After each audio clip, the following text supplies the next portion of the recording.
1. I'm a cook at a local hospital, and I've been there for a little over 2 years. Many members of my family also work here, so I've heard quite a few stories over the years. One of which always intrigued me, and is about a nurse named Sarah, who died in the early 1900s. The story goes that she was a nurse in the old birthing unit. She became pregnant, and her own child died in the hospital shortly after it was born. She continued to work in the hospital but moved to a different department, as not to remind herself of the tragedy, until she became ill, and eventually ended up dying in the hospital as well. My mom worked in the birthing unit for over 20 years, and she said she only ever saw Sarah once, and wasn't quite sure if it was from being tired or not.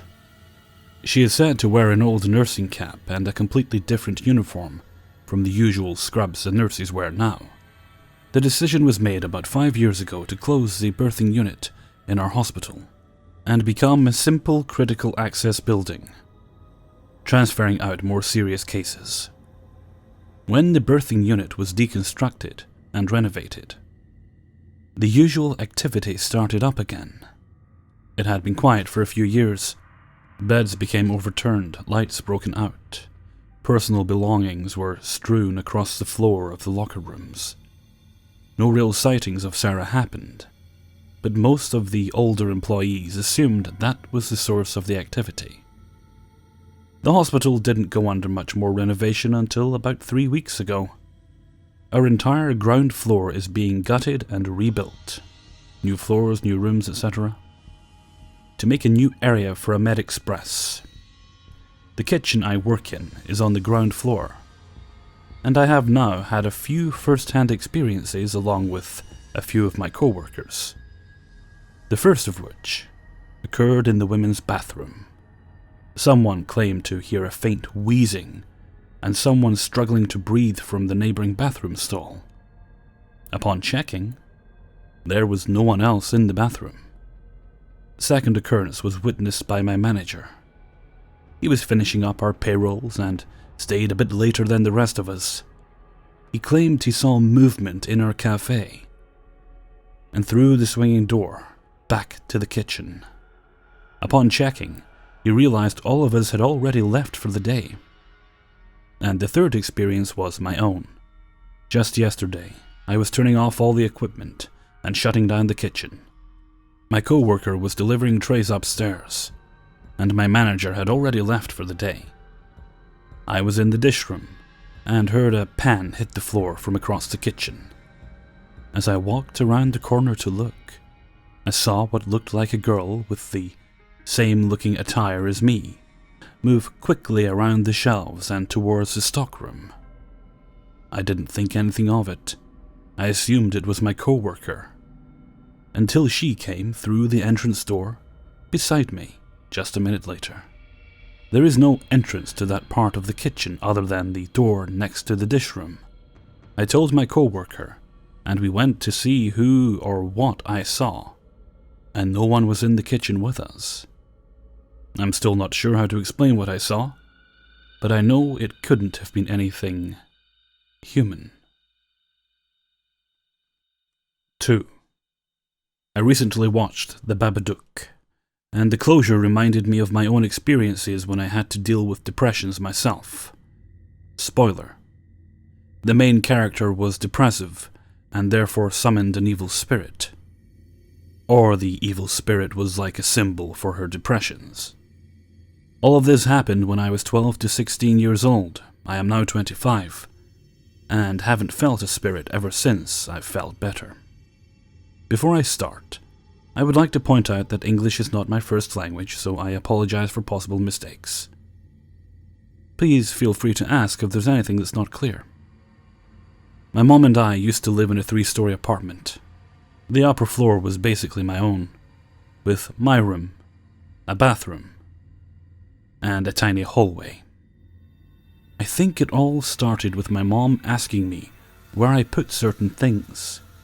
She couldn't find documents that had been in the living room before, or small things such as pens. Naturally, she blamed me.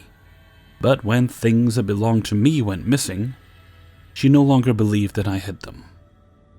Apart from this, the television turned itself off and on a couple of times. However, none of this makes you think, shit, this apartment is haunted. So we weren't too worried. Around 1 year later, when I was 13, my depression got a bit worse, and things in our apartment got weirder. I was asleep, but woke up abruptly, only to start crying. The joys of puberty and lovesickness. I suddenly felt someone petting my cheek, the way you do it when babies are crying. I immediately felt comforted and went back to sleep. I remember when I had one of my friends over. We stood in my floor's hallway and heard somebody running the stairs up and down really loudly. My friend got pale and was genuinely shocked. So was I. A couple of days later, I was home alone and spent some time in my room with the door opened. I heard someone unlocking our apartment's door, opening it and closing it.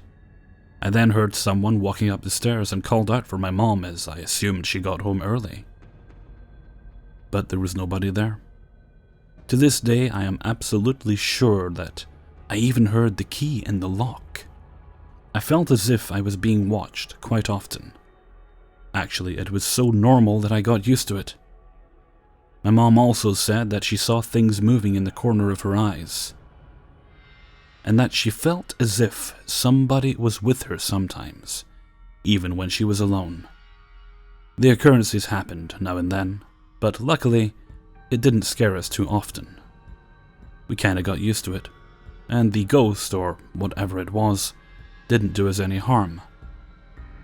Then at age 14 or 15, my depressions got so bad that I started cutting and tried to commit suicide twice. During this time, my mom told me she saw white fog walking up to my floor. I was a bit scared, but what was I supposed to do about it? There was an incident which really convinced me that our apartment was haunted. I was in bed and tried to sleep, but couldn't, as I wasn't tired at all. Suddenly, out of nowhere, I heard a heavy breathing coming from my couch, which was right across from my bed. Maybe some of you saw The Others. There's a scene at the end where you can hear the old lady breathing. It sounded like this, but more evil. At first I thought that I was imagining it, but I was so shocked and frightened that I couldn't fall asleep, and stayed awake for another couple of hours. The breathing never stopped during that time. When I finally had the guts to stand up and just get out of my room, when I passed the couch, the breathing got quieter, but got very loud once I was in the hallway. Luckily, my mom believed me and let me sleep in her room. She checked my room, but there was nobody there. Still, she also heard that breathing. I heard it again a couple of times, during the day and at night. Aside from that, I saw flashes of light every day, no matter the time and weather. I read that seeing flashes of light can be a sign for migraine, but gladly I never had a serious headache. Besides, I didn't see those flashes right before my eyes, but outside my windows. To this day, I am convinced that the apartment was haunted. However, I still can't explain the flashes. So if anyone has an explanation, or a similar experience, please feel free to comment. Thank you for letting me share my experiences. 3. I do a bit of house sitting for my aunt. She frequently takes her young twin daughters and husband on little vacations, and I'm fresh out of college and need the money. I'm a skeptic of all things paranormal, and always have been. But nobody is a skeptic when they're alone in a foreign house all night. Here are all the creepy things I've recorded about this place. Number 1. When I house sit, I don't sleep in the bedrooms. They're flooded with my niece's dirty toys. I stick to the couch in front of the TV, where I generally drift watching Netflix or YouTube or Skyping. There isn't a light in the living room, Just windows and a couple lamps. So I leave the computer and TV on for light. One of the first times I stayed there, I was woken up in the middle of the night by being smacked on the forehead with a small, tightly crumpled, ripped piece of paper. There hadn't been any loose paper in the room, just my aunt's notebooks on the shelves, which hadn't appeared to be disturbed. The crumpled paper was right next to me and I examined it, but it was blank, and I just went back to sleep. Nothing else happened for the remainder of my stay. Number 2. My aunt's husband has a reputation for not being the brightest, and always speaking his mind. He frequently tells everyone about figures he's seen in his home, namely just a shadowy figure that walks up and down the halls, and once a pale little boy standing at the foot of his bed. He also has told me about a weird recurring dream of a hand reaching out of a red box, though there is no such item on the premises, to my knowledge. Number 3. The woman who lived there before my aunt and her family apparently killed cats. After moving in, they found multiple dead cats, one left in a drawer, and a few just dead in a walk-in closet. Number 4. I took a shower there at a recent stay, and when I got out, there was a goofy face drawn in the steam on the mirror, presumably by my nieces earlier, so I took a picture and shared it with them. After looking at the picture, there appears to be a figure reflected in the mirror, with long dark hair and a skull-like face.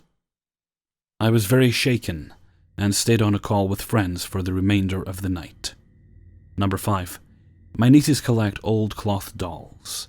I've never felt comfortable around the things, personally.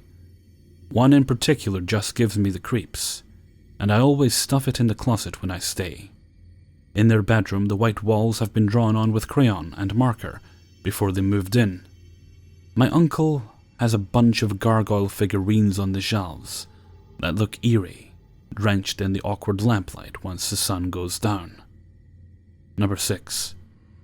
This isn't as easy to explain, but there is just a general sense of dread whenever you are there. Sometimes I leave and go sit outside all night on the porch, just to get over it. It just feels stranger inside. I frequently get the feeling there is someone standing right behind me, it watching me. But of course, there is nothing when I turn around. Number 7. There was just a weird thumping one night I was staying there, like someone slinging a pillow around or something. I looked all over and couldn't find the source, or really even determine where it was coming from. That was one of the nights I went and slept on the porch. Just some stray observations I wanted to express. I'll be staying overnight again tomorrow. 4. I just sold my childhood home.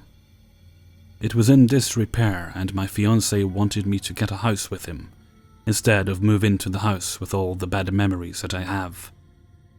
None of those ghost-related. When I lived in the house from the age of 10 till 26, there were several occurrences that happened. We got the house due to the death of my grandfather. Upon moving in, started hearing walking up and down the stairs to the attic, or technically Mom and Dad's room. This house is in Cape Cod, so it's situated in a weird way.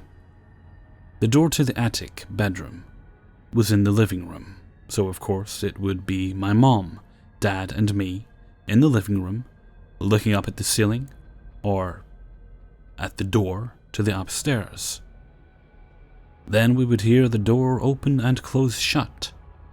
But again, we're right here looking at it. Since whatever this wasn't harming us, I didn't think anything of it. We got the house blessed because you're supposed to, every year. After that, the sound stopped. A couple of years later, things started happening again. My mom worked a weird shift, so she would lay downstairs, upstairs from noon to 5. She heard on several occasions what sounded like a party going on right in the attic bedroom, where she slept. She would look around and see nothing, but could hear people talking, clinking glasses, just having a good time. My experience forever made me believe in the power of prayer.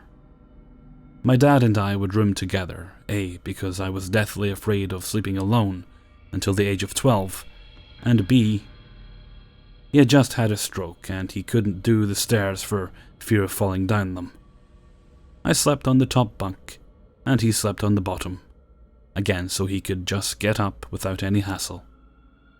He had to listen to talk radio all night, and what he listened to was Art Bell, a dude who talked about ghosts, the paranormal, aliens, you name it. I had heard so many freaking stories by this man about shadow people, and this night I had my first experience. I was on the top bunk and my dad, like clockwork, got up to use the bathroom at 3 a.m. Back then I didn't know this was the bewitching hour or dead time, whatever you want to call it. I was laying there, looking at the ceiling when all of a sudden I saw hands, just shadows, but they seemed solid at the time. They enveloped my line of vision and looked as if they were trying to suffocate me. In reality, they were just waving around my head. I started having my first panic attack ever, and that came with the feeling of not being able to breathe. I started praying. I was so scared that I couldn't scream.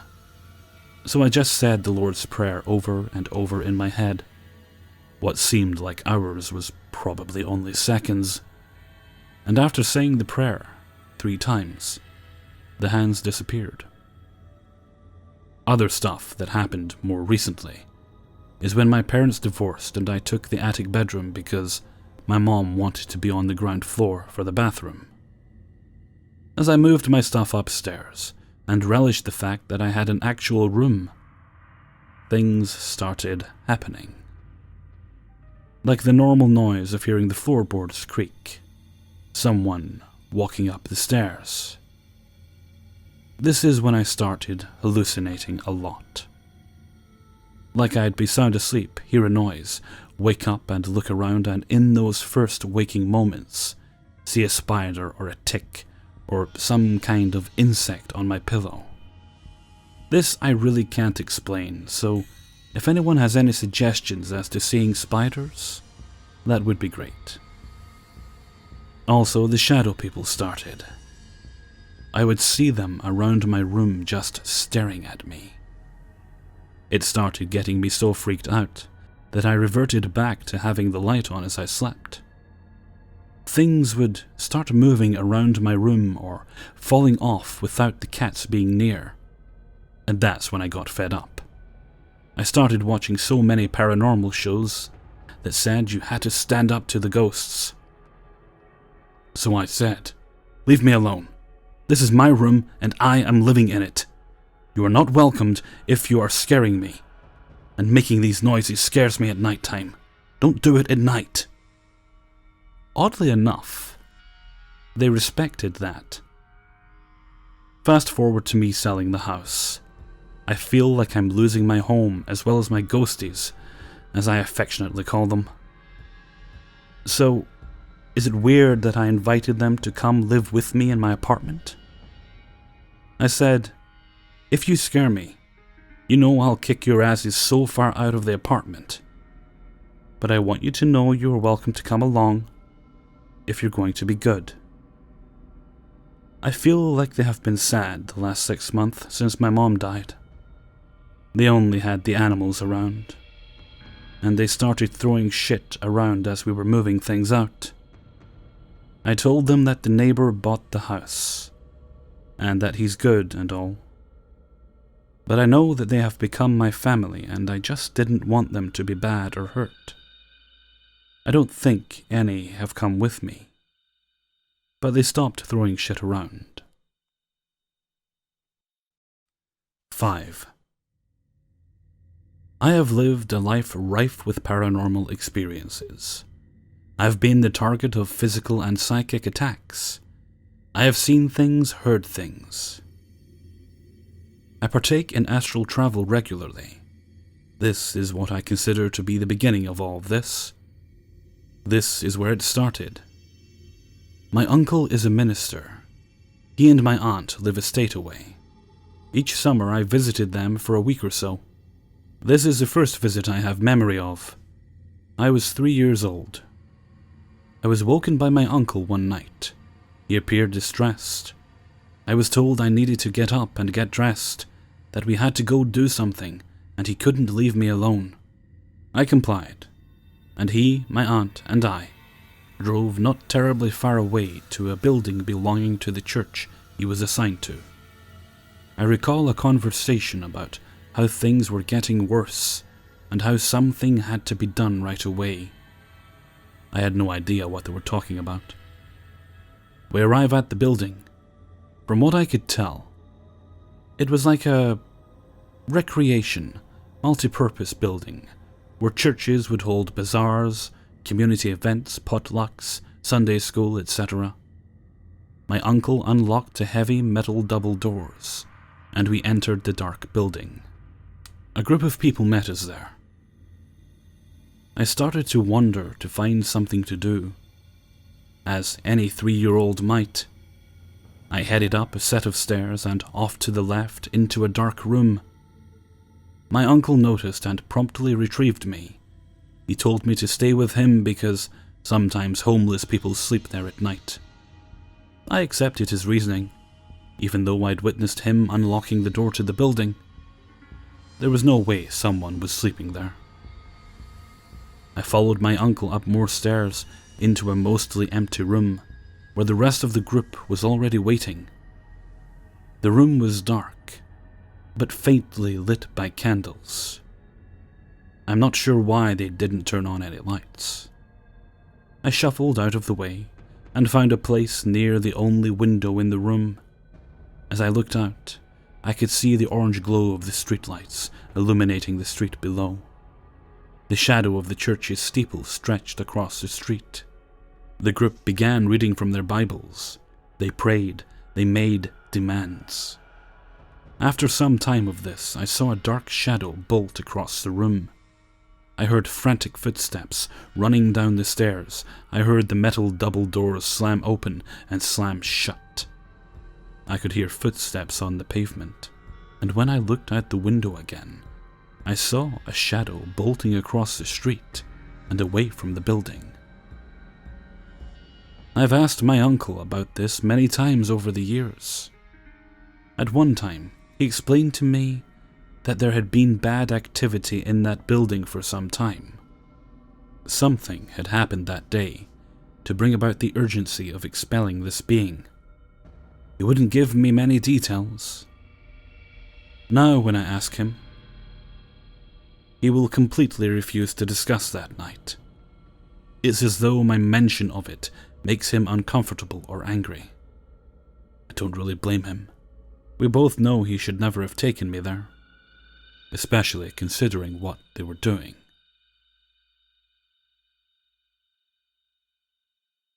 Six. This story goes back about 15 years.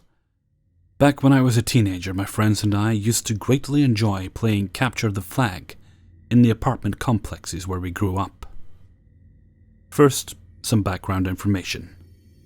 One night during the summer, we were playing our usual game of Capture the Flag.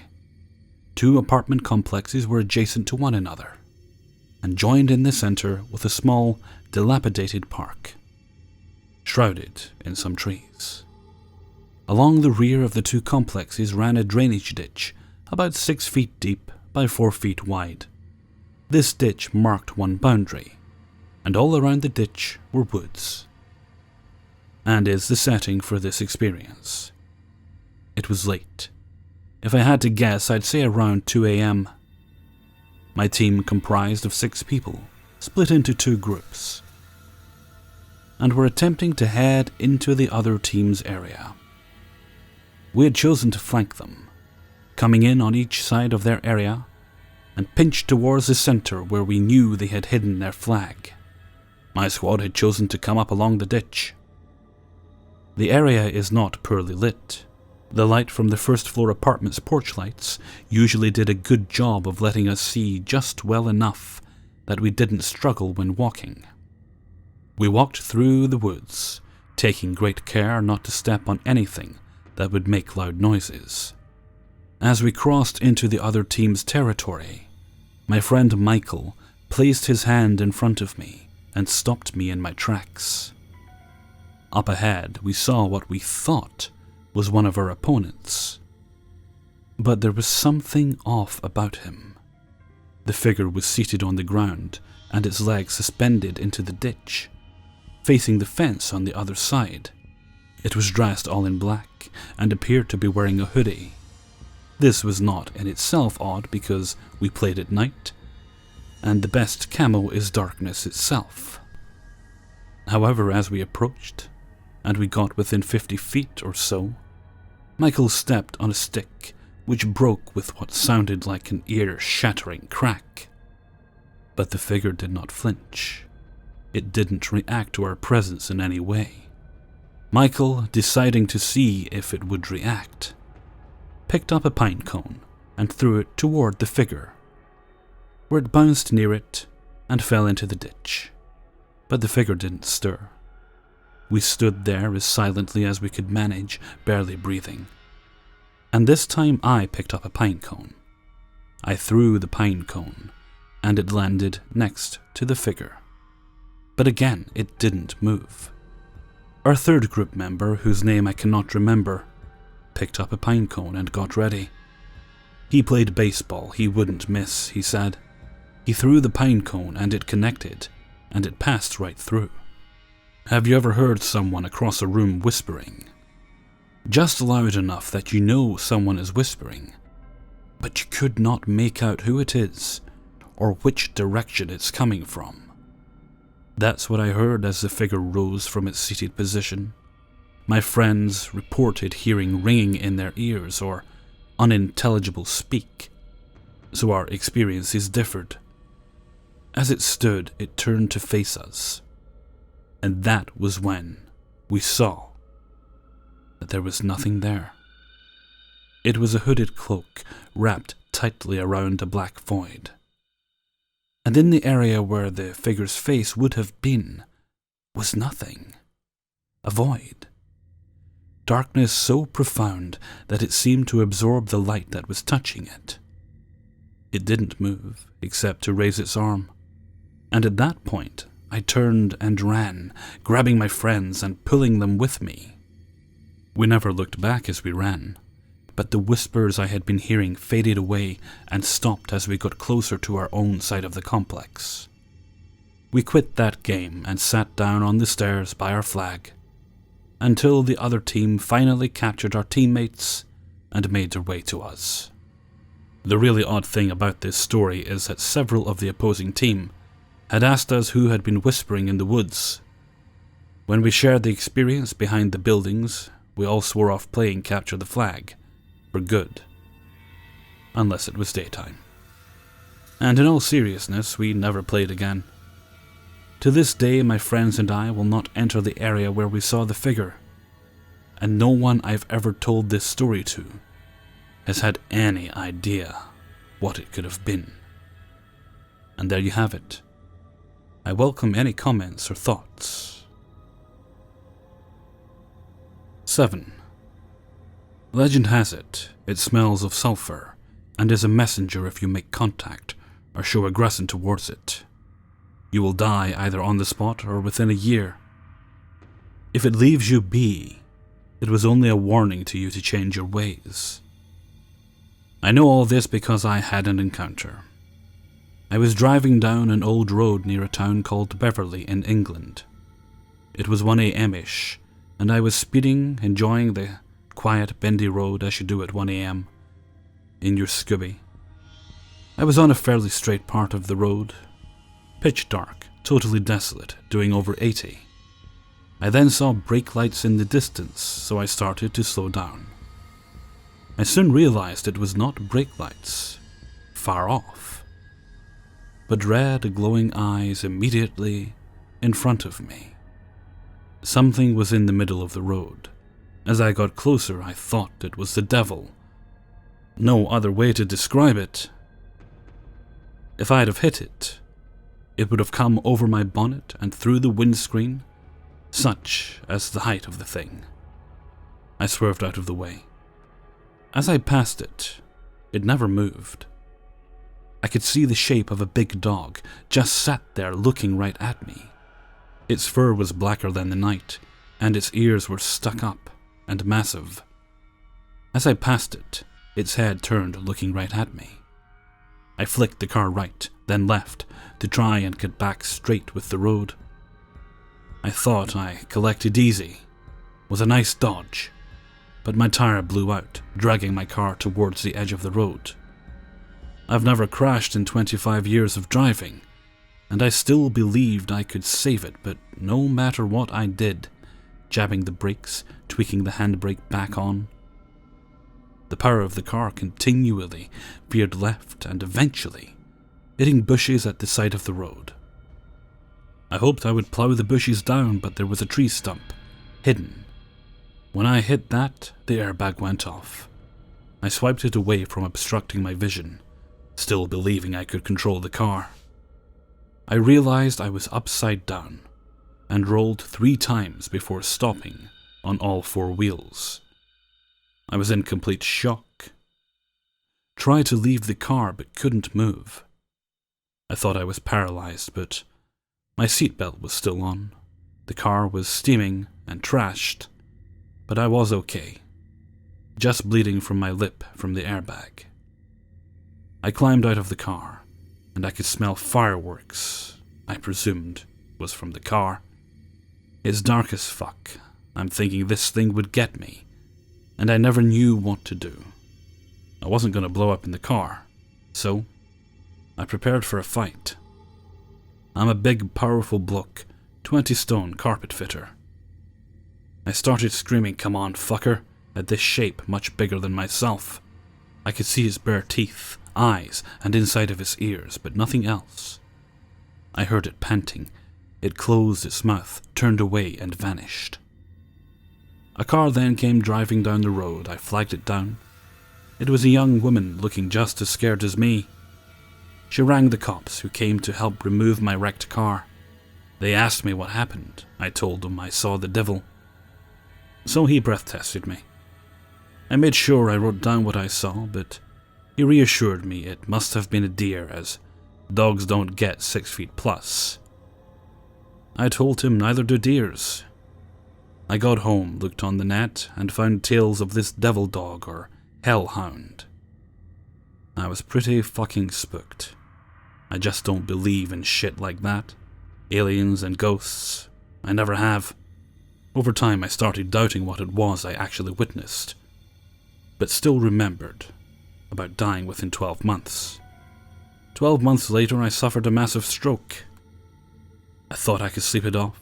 I went to bed, but my pet cat would not stop jumping on my back, pissed me right off. I got up to hit the twat, and collapsed. Crawled to my front door, my neighbour got an ambulance. I then passed out. The doc said if the cat had let me go to sleep, I would be dead. While in the MRI machine, I fell asleep and dreamed of being chased by a big black dog. I woke up and remembered my devil dog encounter. So my cat saved my life from the devil dog. Or maybe it was just a warning. My life has changed now. Stop smoking pot, eating junk. I'm disabled now, but glad to be here. I'm sure glad I never just ran it over. There's more going on than we realize. Sleep tight. 8. To give you guys an impression, I'm probably more skeptic than believer. When someone tells me that they went to the bathroom and all the automatic sinks were on, I'm more inclined to believe that there's a plumbing or electrical issue than a ghost. Even so, there's been a few things that have happened where I work that creep me out. I'm not fully convinced it's paranormal, but I'm resistant to just explain it away with something that doesn't make sense either. I guess I should explain first where I work. It's a medical simulation lab to train doctors, nurses, EMTs, etc. Basically, we have clinical rooms, hospital rooms, etc. that look like the real thing, and have mannequins that sit in for patients. Most people are creeped out just by the mannequins alone, but you get used to them pretty quickly when you work with them daily. Anyway, the things I've experienced. When I was fairly new, just a few months in, and definitely less than a year into the job, I had an office space in a separate building, so to save time I'd just eat at the lab. To avoid a doctor or nurse walking in to grab me to help them with something, I'd eat in the control room with the lights on, but surrounding rooms with the lights off. In any case, I'd be maybe 20 to 30 minutes into my lunch when I'd get this incredibly intense sense that someone was staring at me. I've read a few stories on the paranormal subreddit where they describe this, and I totally get it, because it can be really intense. To get an impression of what it felt like, imagine you're in a pitch-black room with someone you don't know that has a knife, is super pissed off, and they're wearing pillows for shoes. Just this intense feeling of something threatening that you can't see, but you know is close by and could get you at any moment. Anyway, I'd look out the windows and turn on the lights, and of course no one was there. This happened for a week or so before I just decided to have my lunch elsewhere. I've been alone in the lab before and after with the lights out, and it's never happened again. As a matter of fact, as I type this, the lights are off, except the room I'm in, and I don't have that feeling at all. Very odd. About a year into the job, I was working in one of our storage closets, sorting through our supplies and trying to organize. There's no stopper for the door, so it was completely closed.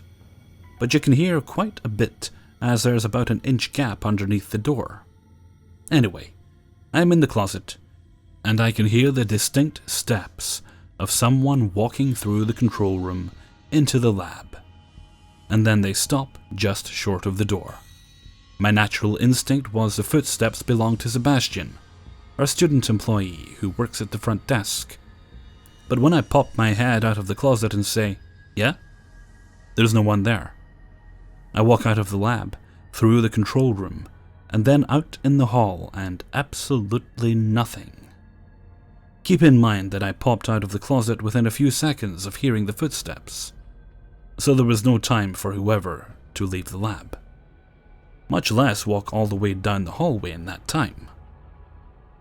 A similar incident happened when I was in the control room working on some paperwork.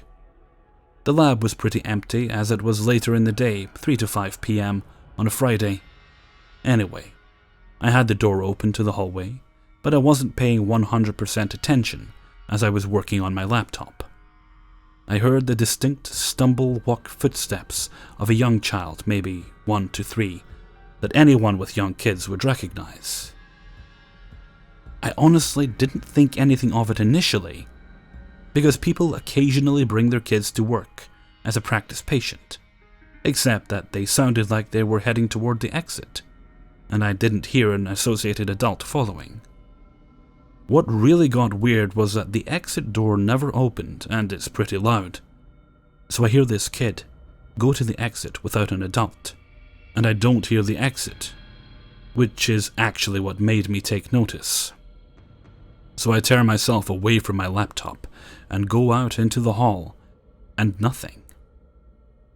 Thinking they were hiding in a nearby classroom, I check it and it's empty, lights off, and no one hiding under the desks. All the other rooms at the lab are locked, so there's nowhere some little kid could have gone. Very strange. Another interesting incident I wasn't alone for, so it was kind of a relief that other people experienced it. Anyway, me and 3 of my co-workers took a bathroom break during a meeting. The entire lab was empty, except for our meeting, so we weren't expecting anyone else around. Everyone comes back from the bathroom break except my boss. whom we're still waiting for. While we're waiting, I could hear what I can only describe as a one-way conversation or speech, just someone yammering away.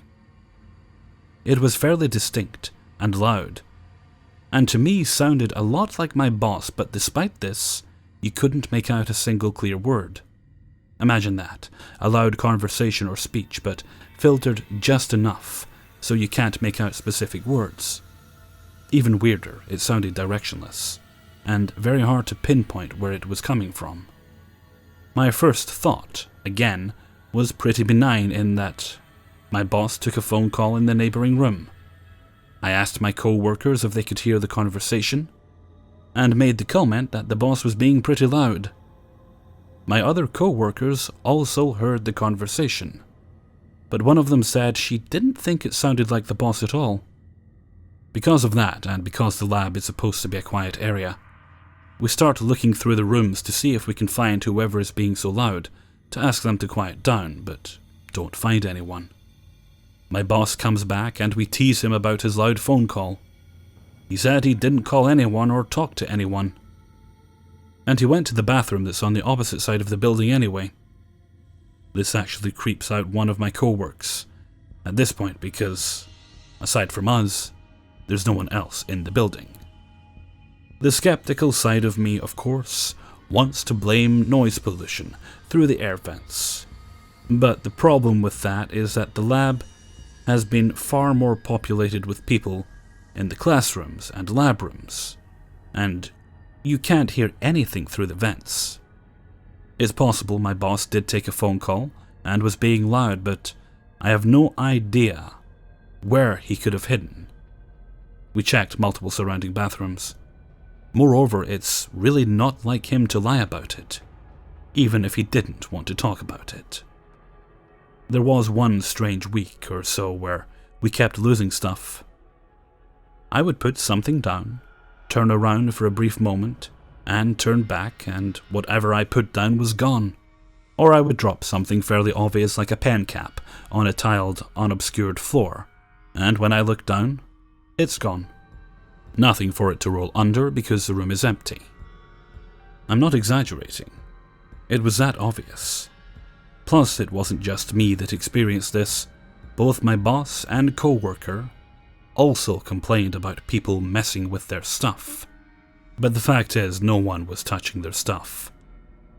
This happened only for about a week or so, and never really happened before or since that week.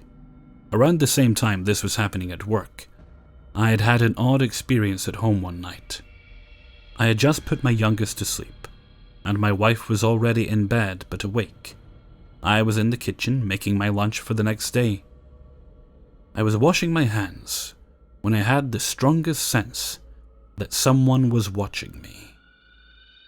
I tuned out the water running and tried to listen. I could hear soft steps of someone sneaking up on me. I got goosebumps but just assumed it was my wife or my oldest who was sneaking up on me to scare me. I turned around when I think I heard whoever it is just behind me. I know you're there, but there's no one there. Now I'm just a tad creeped out, so I go back to the sink to rinse off my hands and realize I still have that same feeling of being watched. I turn off the water and can still hear the very faint steps of what sounds like someone barefooted on our hardwood floors. I turn around again and of course it's no one. More than a little creeped out, but also a little self-conscious of feeling so creeped out at nothing, I go to bed and tell my wife what happened. She gets a little spooked out too, but thinks it might just be anxiety from work and tells me not to think about it. It never happened again after that night, and I've never really felt that spooked in my house before or since. To prep for a following workday, I wrote down a list of things I needed to get at the store at work, but forgot to bring it with me when I got home. It was around 9 p.m. when I got to the lab and all the lights were out. It had a creepy vibe, but it was kind of a normal creepy. Not sure how to explain that one. Nothing felt paranormal or out of place, just a normal and natural reaction to going to a familiar place in a different setting. Night. Anyway, I go into the lab and grab my list where I had left it, when I hear what sounds like something incredibly heavy being moved on the floor above me. I'm not talking about a chair or even a sofa. It was like filled filing cabinet, or 1950s steel government desk heavy. I stop and try to listen and identify what's going on when I hear it again. Something very heavy being pushed across the floor just above me. After the second time it happened, I locked the lab and booked it to my car. I actually don't have access to the upper floor labs, so I don't know the layout, if someone would normally be working that late, or what. But I do know they have a morgue up there, which upped the creepiness. Anyway, just thought I'd share a few experiences I've had at work. I've told close friends and family when the subject comes up, so thought I'd share here. The strangest thing is that these odd experiences have pretty much gone completely away. I haven't heard, seen, felt whatever odd in more than a year. It just completely stopped.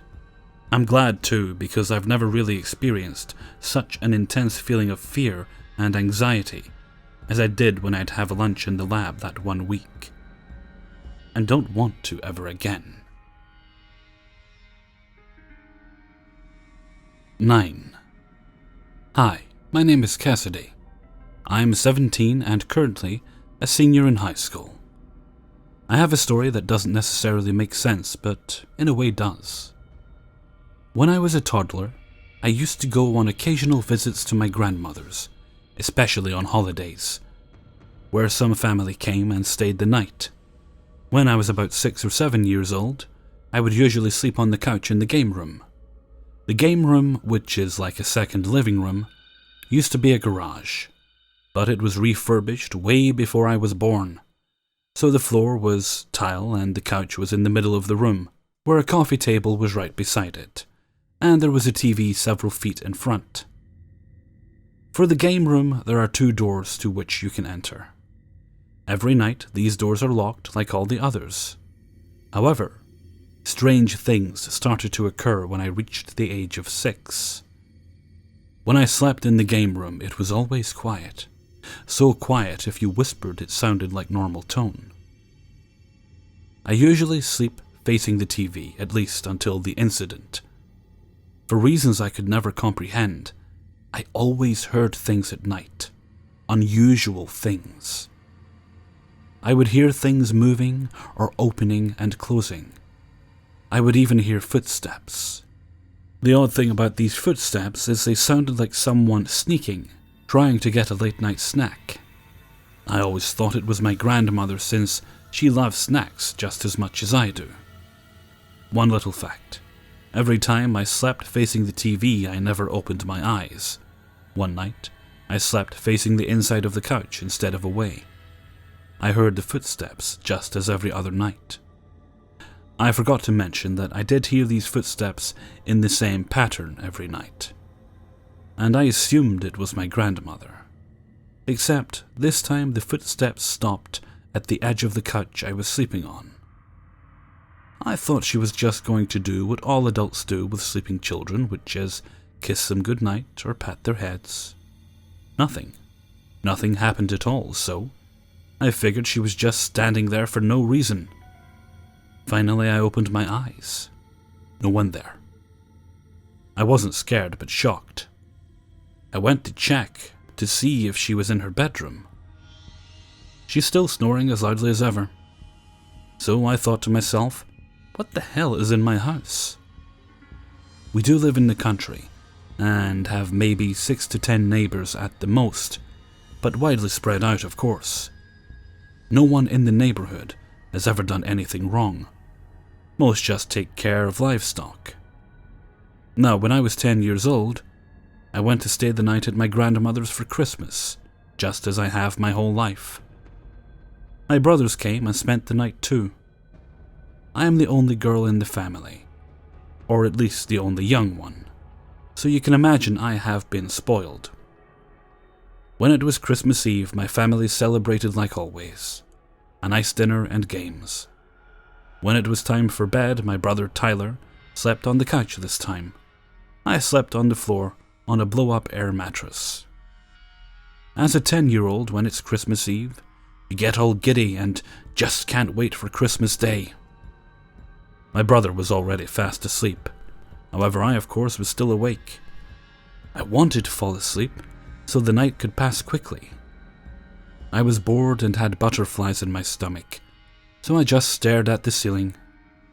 It was at least 11:30 at the most, when I realized I never heard the footsteps at night. The only light on was the bathroom light, so for people who need to use the restroom and you just can't see at night. I just kept staring at the ceiling, enjoying the silence. Then, suddenly, I see something appear on the ceiling. At first I had to squint, since it was still pretty dark, even with the bathroom light on. Then I realized that thing, whatever it was getting closer. It started to get closer while moving in a spinning motion. I finally made out what it was. It was a woman who looked to be in her mid-20s. And of course, in a cliché way, she was slightly transparent. I noticed as she was getting closer, her mouth opened wide. She started screaming, and I became terrified as she screamed literally a foot from my face. I quickly hid under my covers and stayed there for at least 2 to 3 hours. I crept my head out the blankets and was relieved to not see anything. I got very hot and sweaty being under those blankets for so long. Eventually I passed out, and then woke up happily on Christmas morning. I was a little scared to sleep there again, but I did. Shockingly, that night, there was pure silence. Like I mentioned, I am 17 now, and ever since that incident, those footsteps immediately stopped. I, of course, became unafraid to sleep in the game room. And believe it when I say, always stay calm when you are in any situation, even those that aren't real. 10. This was not my only experience with the paranormal, but it is certainly the most memorable. I was living in rural Ghana at the time, working for a non-profit organization based in a small farming town of about 4,000 people. Very poor and undeveloped. Few houses had electricity or running water. I lived with my colleague in a guest house on the organization's compound. This town, like many rural communities in West Africa, was home to a substantial number of people who practiced juju. For those of you who are unfamiliar with the term, juju is a traditional form of West African witchcraft. Many times throughout the year I lived there, I would wake up in the middle of the night to the sound of a local coven off in the bush somewhere, beating drums and chanting. They were practicing their rituals and performing spells, as the locals had explained to me. This always occurred in the middle of the night during the witching hour. Oftentimes when this was happening, parishioners from various local churches, Anglican and Catholics mostly, would meet up on a hill and start their own drum circles, chanting prayers and singing hymns in an effort to defend against the black magic being performed across town. As often as this spiritual battle happened during my stay there, I never got used to it. Not only was it completely unnerving, the noise would keep me up for hours and I'd be exhausted the next day at work. One night during a torrential downpour, the power went out. This happened every few days during the rainy season, so we weren't concerned. We took out the flashlights and lit some candles in our shared space and went about our evening routine. But something felt different about that night. The air had a certain feel to it, a strange tension that both my roommate and I sensed, but neither acknowledged in the moment. Without much else to do, we both went to bed early to read. I remember feeling really uneasy going to bed, as if there was some kind of presence in the room. I kept shining my flashlight into the corners and around the room. Eventually, I drifted off to sleep. I woke up hearing the faint sound of drums off in the distance. I got up to go to the latrines, and walking outside, I could hear the muffled sound of chanting. Although I had heard it dozens of times already by that point, the sound of their rituals sent a shiver down my back. After using the restroom, I went back to bed, doing my best to ignore the sounds emanating from the woods. Just as I was falling asleep, I heard a bizarre sound coming from my acoustic guitar in the corner of the room. It sounded as though something was slowly dragging an edge down along the underside of the steel string, while stretching the string outwards. I came out my half-sleep, my heart in my throat. The slow scraping of the string continued for a second, but then paused. The guitar creaked in the dark, the string sounding completely stretched. The twang, the string slapped back against the neck of the guitar, ringing throughout the house. It sounded like the string had broken. I was terrified. I couldn't bring myself to move or to even shine my flashlight towards the corner to see what might have struck the string. I laid there in bed, too fearful to move or sleep for about an hour. I started wondering if it was all in my head. Eventually, I started to fall asleep again, without any build-up. The guitar made the same stretching sound on another string and then released, slapping against the fretboard and ringing out as loud as the first time. I jumped out of my bed, looking around the room, wondering if I'd lost my mind. There was no falling asleep after that. When morning broke, I checked the guitar in the light. I could have sworn the two strings had broken, judging by the awful sounds they made. But they were all intact. Two of the strings, the low and high E strings, were way out of tune and left loose, while the others were all still in tune. I asked my roommate over breakfast if she had heard it, and she had. She had heard the first note ring out before falling asleep, and the second had woken her up. We were both understandably rattled. We told the story to our colleague at work that morning, and he said it was probably the wind blowing against the guitar strings. That satisfied my roommate, but not me. How could the wind strike a single string at a time, if the change in temperature or air pressure was warping the neck of the guitar and affecting string tension? Wouldn't all the strings be way out of tune? To this day, I have no explanation for how my guitar rang out on its own in the middle of the night. And I'll never forget that sound. 11. In 2010, I began talking to a girl I met at a music event. Our conversations were pretty lengthy, and we talked nearly every day, so as you can imagine, we covered a few topics. I have always enjoyed the paranormal, and I came to find she had equal enthusiasm about it. After a few weeks of chatting and getting to know one another, we decided to spend time together at each other's houses, and I began to sense we were on the verge of becoming a couple. Nothing out of the ordinary happened until we made our relationship official. I began spending nights over at her place, and things seemed a bit off. One instance occurred in her sister's bedroom in the downstairs of the house. I was coming in the front door, we were past the point of knocking, and I had my own key at this point. All of the lights in the house were off, except the faint light in the stairwell leading up to my girlfriend's bedroom. I quietly stepped into the house, turned to lock the door behind me, and when I turned back around to continue for the stairs, I saw what looked like a smoky, shadowy figure move quickly from her sister's room and up the stairs. The best way I can describe this is, it looked like chimney smoke, as if there were an exhaust port of some type in the sister's room, yet it moved in a single swift motion. It honestly startled me. I called out for my girlfriend and she responded back as if nothing was out of the ordinary. I mentioned what had happened, and the color in her face drained. Apparently, her house had been a hotel bed and breakfast in the 20s, and had gone out of commission in the late 70s. She had heard things in the house before, but never saw anything like I had mentioned. The second occurrence was a few months later in the basement.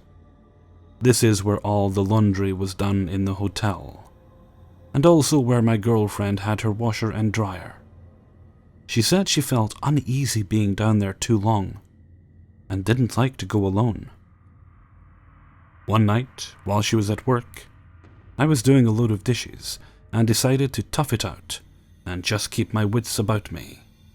I started loading everything into the washing machine when I heard a faint laughter coming from the opposite end of the basement, which is not very well lit. I wrote it off as perhaps the neighbor's kids playing outside, or maybe a TV had been left on in the sister's room upstairs. These two experiences weren't entirely unnerving, as they were the only ones I personally experienced. About a year later, my girlfriend and I were splitting up, as she was moving back to her home state in New York, and I had no intention of leaving my job to follow. Her landlord's niece wanted to move in after us with her family, and that was that. I never made any mention of the weird things that had gone on in that house to the niece, but we did remain friends on Facebook. Their whole family lived close by, and we were practically neighbors while I lived there.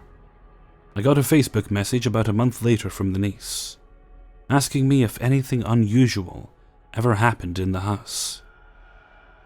I brought up the two occurrences and said it was never unbearable but was quite creepy. She went on to explain her youngest daughter, a 6-year-old, had been playing with a new imaginary friend in her room, and that things were being moved around. Knowing her daughter wasn't doing it, i.e. heavy dressers were in different spots in her daughter's room, and things a 6-year-old wouldn't necessarily be able to move with ease on her own. Of course, this creeped me out even further, but I said not to worry, that nothing seemed evil or violent to me. I heard nothing else from her for a few more months until she messaged me again and said she was moving out of the house entirely. She said one night she was dozing off. Her daughter was sound asleep in her room, when all of a sudden her daughter screamed at the top of her lungs, calling for her mom to come in there. Her covers had been ripped clean off the bed and were thrown into the hallway. Her daughter said there was a shadow man, and he came after me and threw my blankets. Granted, this is a 6-year-old, so the wording is probably a little different. She said the look on her daughter's face was of sheer terror. I don't know if this was the smoky, shadowy figure I saw approaching the stairs the one night, nor do I know if the children's laughter in the basement was the imaginary friend her daughter had made. What I do know is I will never go to that house again, and I do everything in my power not to even drive past it. Edit. I contacted my ex and told her I posted this here. Just general chit-chat because I hadn't thought about this in quite a while. She wanted me to add that although we didn't talk too much about it, that these weren't the only occurrences that happened while we lived together. She was genuinely frightened on more than one occasion and didn't tell me because that was the only living situation she had available to her at the time.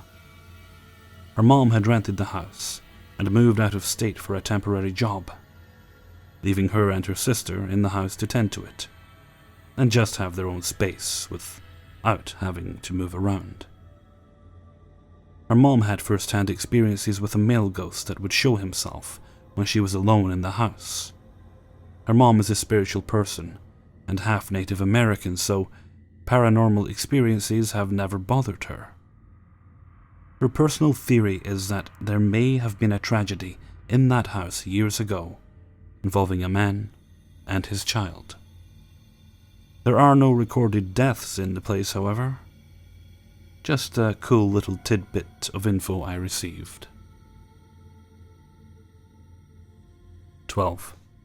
I've been living in my flat for just over a year now, and both my friend and I have experienced some unusual occurrences.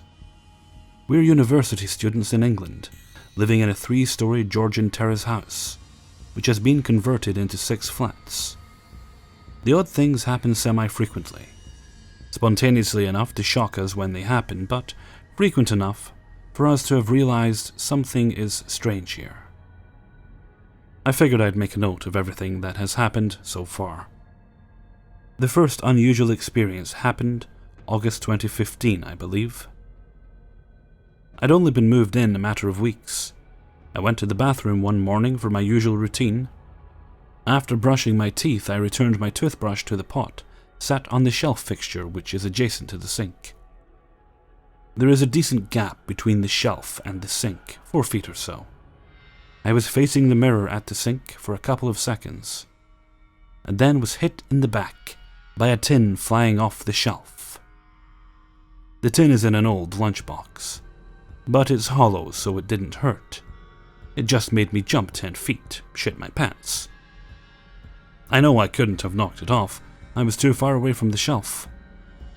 Also, it was like the tin had lifted up and off into my back, as the row of tea light candles in front of it hadn't been knocked off. I remember thinking it was too early for this shit, and I just went back to my room and tried not to dwell on it.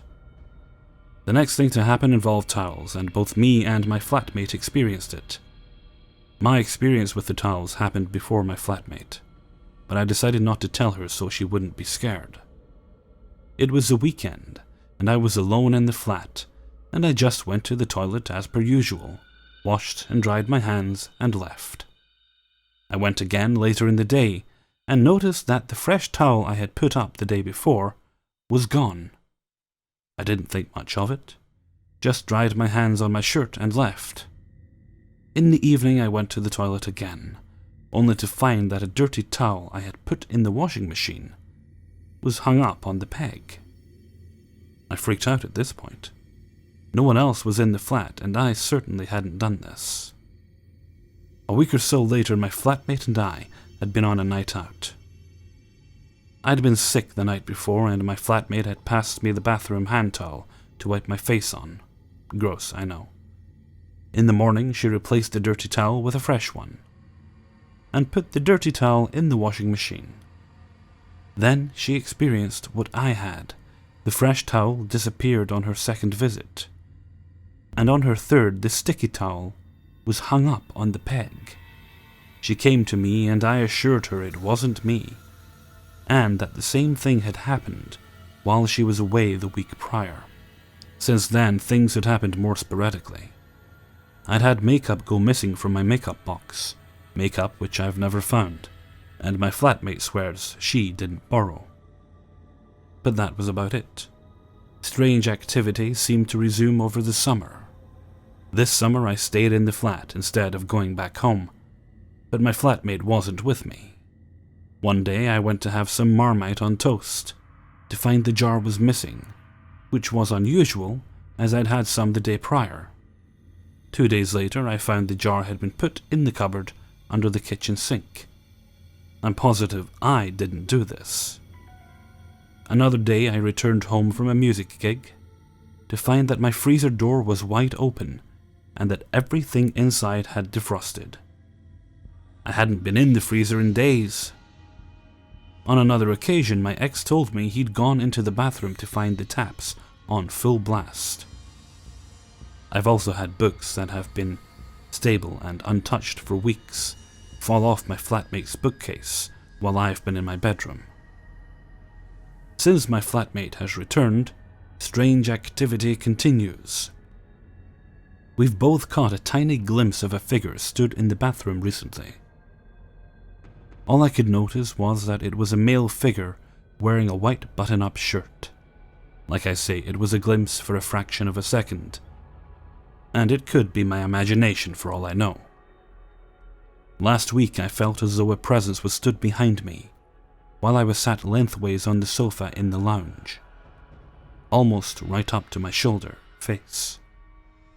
I got a faint smell of men's aftershave, turned around, but obviously no one was there.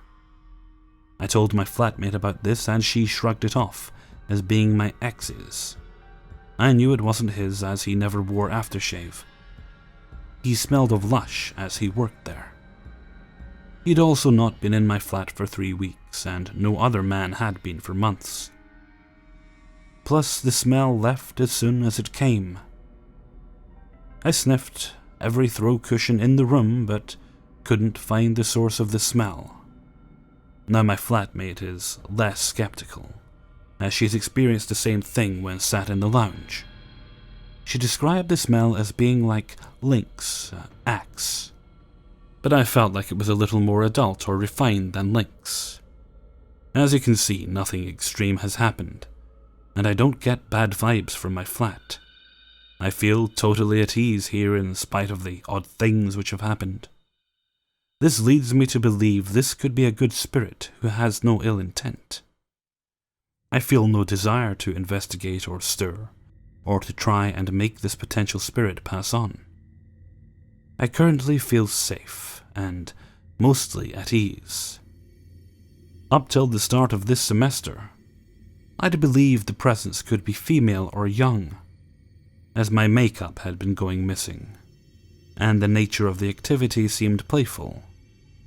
But after the aftershave smell and the male figure, I'm not so sure. 13. First of all, I am a skeptic, but this incident was too weird for me to figure out. Is it really possible to stumble across this many random coincidences in one night? Second of all, my English is not that good, so bear with me. So let's begin. Some years ago, me and my friends were staying in my parents' house when they were on vacation. We were bored and decided to find something fun to do on the internet. The first thing that popped up was this Ouija board with instructions on how to use it. We figured out that it was a good idea and printed it out. I read the instructions carefully and we sat down on the dining table with the board in the middle.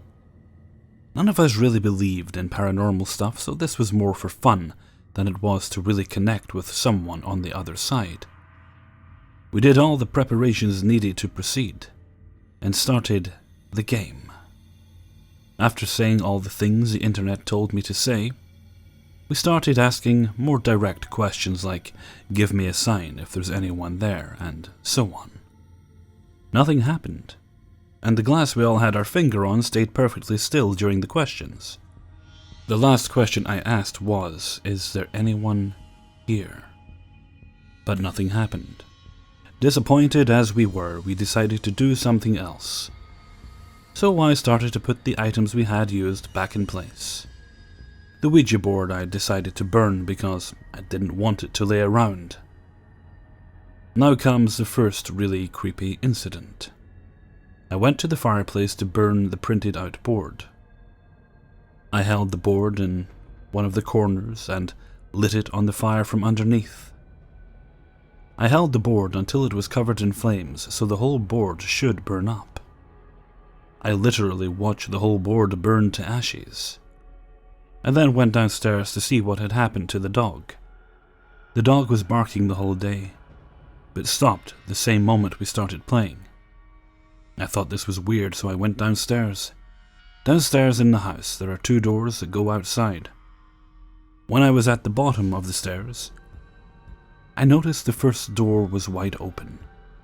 I got scared and closed it before I went into the room where my dog was. Inside the room is another door that goes out of the house. And guess what? This one was wide open as well. I ran upstairs again to tell my friends. When I ran past the fireplace, I noticed a little piece of paper laying in the ashes. When I turned it around, it said, "Yes," with a creepy looking face half burned away. I made sure the whole board was on fire before I let it go. Then I remembered the last question I asked during the game. Is there anyone here? I was terrified, and we decided to leave the house. I went downstairs to get the dog and lock the doors, then came upstairs again to leave the house. Then again, something strange happened. We were all putting our clothes on upstairs. I mean, all of us were upstairs, even the dog. Suddenly, there were 3 loud banging noises coming from downstairs, and we then got so scared that we ran away from the house. Is this something I need to worry about? I don't really believe in paranormal activity, but this made me open my eyes. Please tell me if someone has experienced something similar. 14. This happened many years ago while living in an old apartment by the train tracks in a small town in Minnesota. I was moving in with my girlfriend from another apartment nearby.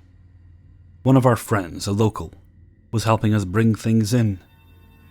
I noticed she acted weird in the apartment, but didn't think too much of it.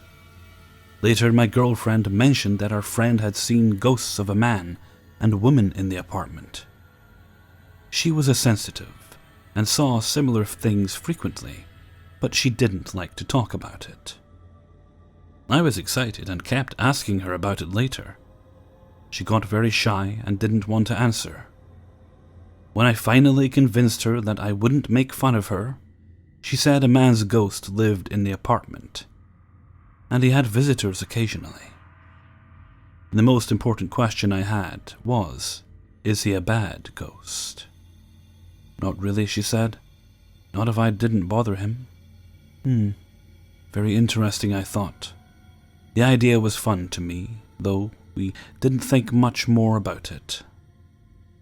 We eventually settled into the apartment, and nothing out of the ordinary happened for some weeks. The apartment itself was kind of fascinating. There were parts of it unchanged for many years, like, for example, wallpaper in the closet that looked to be from World War II, or that we had a giant sink with separate faucets for hot and cold water in the kitchen. The place had a rickety feel to it. Years later, when I felt I might be in a haunted place, I'd look for out-of-time details like these. Ghosts seem to coincide with such things. Anyway, back to my story. At the time, I worked 2 jobs. One in the morning as a cashier in a gas station, and the other at night in pizza delivery. As cashier, I had a sort of uniform, so it became a routine to come home after work and change clothes, grab a bite to eat, and head on back out. One day, on a bright and sunny afternoon, on my way out to my second job, I passed a light in the hallway. It was on, and this puzzled me. It was a sunny day, why would I turn the light on? Maybe my girlfriend forgot it, and I didn't notice when I came in. So I pulled the cord to turn it off and continued to the door. It was locked. Now wait. I come home for about 15 to 20 minutes, and it's a small, safe little town. I did not lock the door. I was very creeped out, but I had things to do, so on I went. The next day I told my girlfriend about it. I was too surprised by it, and well, maybe we finally had some ghost activity. While I was out at my evening job, my girlfriend had her sensitive friend over, only this time she brought a Ouija board with her. And when I returned, my girlfriend was wide-eyed and shocked. She told me what happened. They asked if anyone was there. It took some time, but eventually, the pointer marker started moving. Yes, she asked, what is your name? Nicholas. Your name is Nicholas? Then another yes was pointed to. And so she asked him, did you turn the light on when my boyfriend was here? Slowly the pointer pointed to yes. That's when the two of them started to get especially creeped out, since that's the question that made them use the board. And then she asked sheepishly, did you lock the door on him? Then strongly the pointer pointed to yes. Why did you do that? She asked. And the board slowly spelled out, K-L-E-E-N-R-M. What? They were now confused. Clenram? Is that a name? They kept asking different questions and the pointer had stopped moving, like it was finished. They sat for a while, and they started looking around and noticed my bad habit of leaving everything in a mess as I ran from job to job. "Oh, clean room. You wanted him to clean the room before he left." "Yes," the pointer shot to, and it said no more. That's what happened, so she told me. I was a little skeptical, so I talked to our friend, who was still shy to talk about anything paranormal, but after some questioning, she admitted it was all true and not some trick to encourage me to pick up after myself. And I do have to admit, I didn't clean up very much after that. My girlfriend and I only lasted a few months more together and got into terrible fights, eventually breaking up and moving out.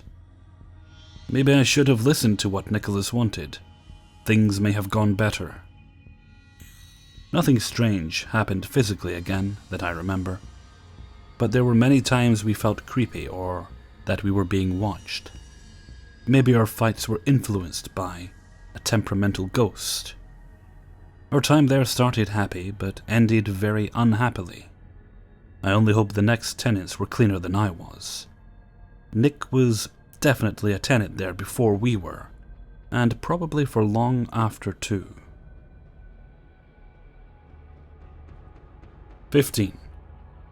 The first house I have memories of when I was around 4.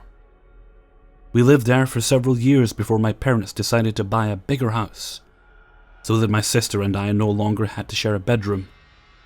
This house was built in the early 1900s, and it was only about 800 square feet. I have extremely vivid memories of the strangest things in that house, only to recently have spoken to my parents about a few of them. I am 32 now.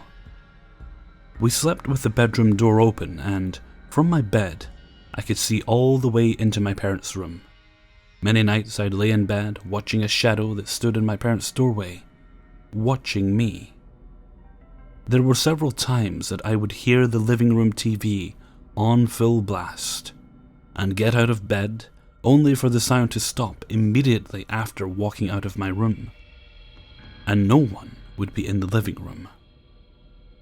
My sister would often ask me to get off her bed in the middle of the night, and I would see an impression on her bed as if someone was sitting on it. I would have these vivid dreams of an older woman placing food at the end of our beds, explaining, "These will keep you safe from the bad ones." The weirdest memories I have from that house were when I would be playing in the living room and look down the hallway and see something walking from my room to my parents'. I recently started talking about this, and as I started describing what I saw, my dad went white and finished the description. The best way we could describe it was about a foot-tall dinosaur-looking creature that moved like it was from a 70s claymation movie. Turns out my dad had seen the same thing numerous times and never told anyone. He then told us a story of how one night my sister was sleeping in bed with them, and he woke up to her talking to someone, and asked her who she was talking to, and she said, "My friend.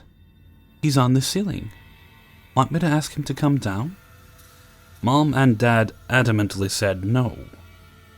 Dad jokingly said, "If you're here, give us a sign." At which point a closet door in the other room that was always latched shut, and the old wood was swollen so it was hard to open, unlatched and swung open. We moved out shortly after that. Within a year of living in the new house, I started seeing strange things first. Started as scratching noises on my closet door, and progressed to old pull-string dolls I had on a shelf in my room, going off in the middle of the night on their own. We lived in this house for about 8 years. During that time, I would have strange dreams and sleepwalk frequently. It got to the point my parents would tuck me into the bed so tightly, it was virtually impossible for me to get out. One night my parents came running into my room to me screaming, only to find out I was on top of the covers, still all perfectly tucked in. The bed was bouncing as if I'd been dropped on it. Coincidentally, I had been having a falling dream. Over the years, we all would frequently hear doors slam that would be wide open upon investigation. The dog would growl at the corner of my room for hours. Eventually, I stopped sleepwalking and having weird dreams, but the noises still happened. I never saw anything other than fleeting shadows out of the corners of my eyes. We moved from that house when I was in middle school. The house we moved into had one previous owner who built the house. Still alive and was downsizing now that all the kids were in college. It started out slowly. Always assumed it was the natural sounds of the house, creaking noises and such. The basement was finished, but always creeped me out, even when I wasn't alone. Still does to this day. Several times when I was home alone, I would hear a door upstairs slam, and the sound of someone running down the stairs, but no visual of anyone. I spent many a day outside waiting for someone else to get home. There was an incident where my dad and I were home, and we both heard the outside door in the basement slam closed, followed by someone running up the basement stairs and slamming the interior basement door, run across the tiles of the entrance and out the front door, slamming both the door and screen door behind them. We both came out to see who was slamming all the doors at the same time, surprised to see each other. All the doors were locked. Some of the locks were hinge latch types, only lockable from inside. I often suffered from repetitive nightmares towards the end of my high school career, and many night terrors of something coming out of my closet and creeping around. After I went to college, there was nothing I could notice on the dorms the year I lived there. Of course, living on an active dorm floor, I would have chalked anything strange sounding up to other residents. The strangeness started back after I moved into an apartment. Doors in my apartment opening or closing on their own. Both myself and my roommate hearing someone walk into the bathroom and flush the toilet, despite no one being in the place but us. Things being hidden in the strangest places that neither of us moved. Random voices that sounded like they were in our apartment, but neither of us could make out what they were saying. These sort of things continued in every apartment I lived in after that. Even worse, when I lived alone before meeting my wife. My downstairs neighbors would often comment on how pretty my piano practice had been the day before, when I'd have been at work or days I didn't play. Or they would complain about me playing too loudly with my dog and running around when I wasn't home and the dog was crated. Things disappearing and then showing up in odd places. Car keys in a tub of winter clothes in the back of my closet. When my wife and I moved in together, she was aware of these things, as we had openly spoke about it. She warned me before moving into the house we still live in, that it had been in her family since it was built, and everyone had experienced things in that house. A whole room of relatives watched as an arm lifted up on a jacket on the back of a chair, and a hand materialized out of the end, and then fell back down. A black cat running around the house or rubbing people's legs, but no cat existed in the house. General noises, but nothing ever truly scary. So, moving in, I expected to experience things. It started slowly. I would see a black cat tail whip by my legs as I sat on the couch watching TV. I would hear random noises. The weirder stuff started one day when, no matter where I was in the house, if I was alone longer than 10 minutes, I would hear and feel someone knocking on the ground right below my feet.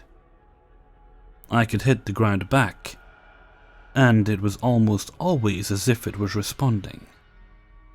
A friend that lived with us for a year experienced the same thing when he would be in the house. After a year in the house, I started to see a 6 feet tall shadow of a man, just randomly throughout the house. Never a menacing feeling or anything, He would be standing somewhere, and within seconds of me looking at him, he would disappear.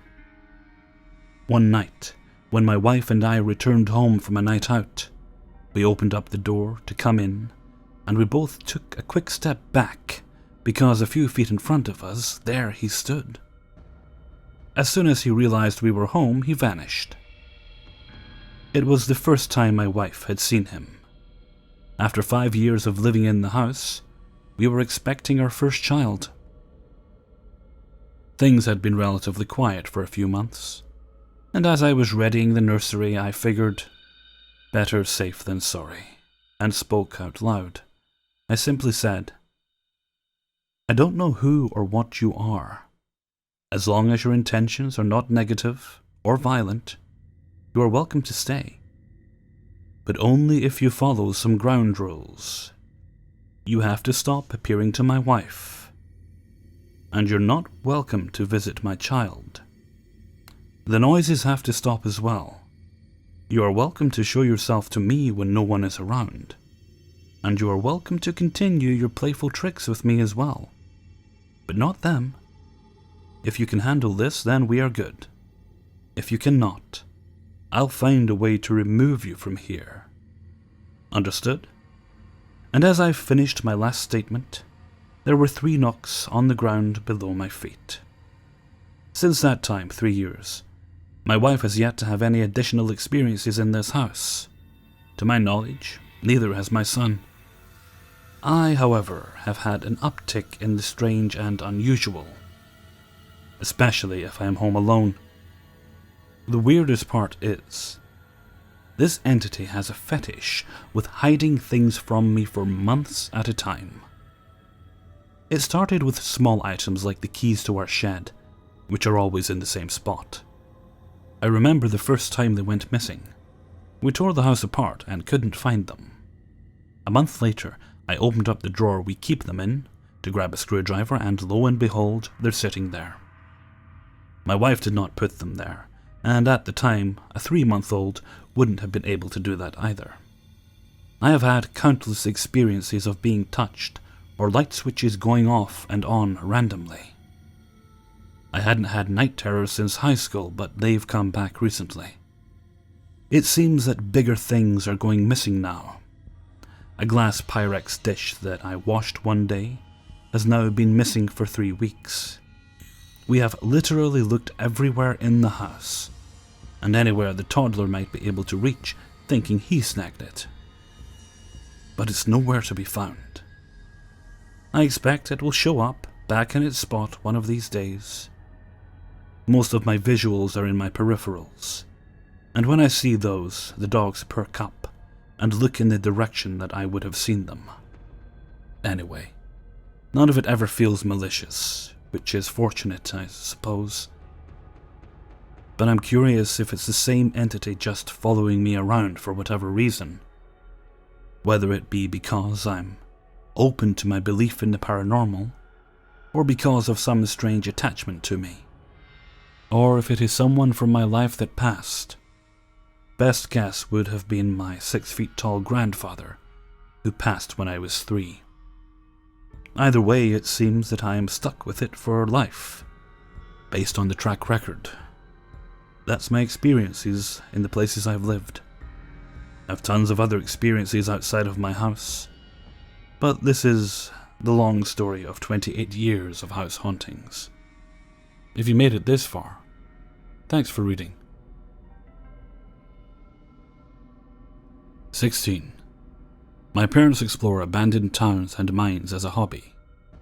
When I was younger, I would get dragged along with them, but when I started college, I stopped going along with them. However, in those times that I did go with them, I did encounter a lot of things that made me uneasy. Of course, I am, and always have been, a bit of a skeptic, so I always just assumed that it was the atmosphere getting to me.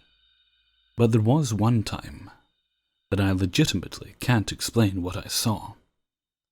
For context, I live in Arizona, and most of the places we explored were in the northern part of the country. There's quite a few towns that are dying or have already died. and there are plenty of mines that have long since been out of operation. I can't remember where this encounter took place, but I do know my parents wanted to visit after they saw some paranormal investigation show covered the site of this abandoned mine. My parents aren't exactly paranormal investigators, but they do like visiting and photographing creepy locations, and supposedly haunted locations usually end up having some truly haunting imagery. Getting to this mine was more trouble than any of us expected. The road was so rough that we had to park off on the side of the road and walk a mile or two to even get to the mine. I don't remember if she heard this from someone in the local town, or if it was mentioned on the TV show, but apparently, a few years prior, a couple of kids went exploring at the mine and went missing. It was an assumption that the kids probably fell down an open shaft, as they weren't blocked off, and once I got a good look at them myself, they truly looked like bottomless pits.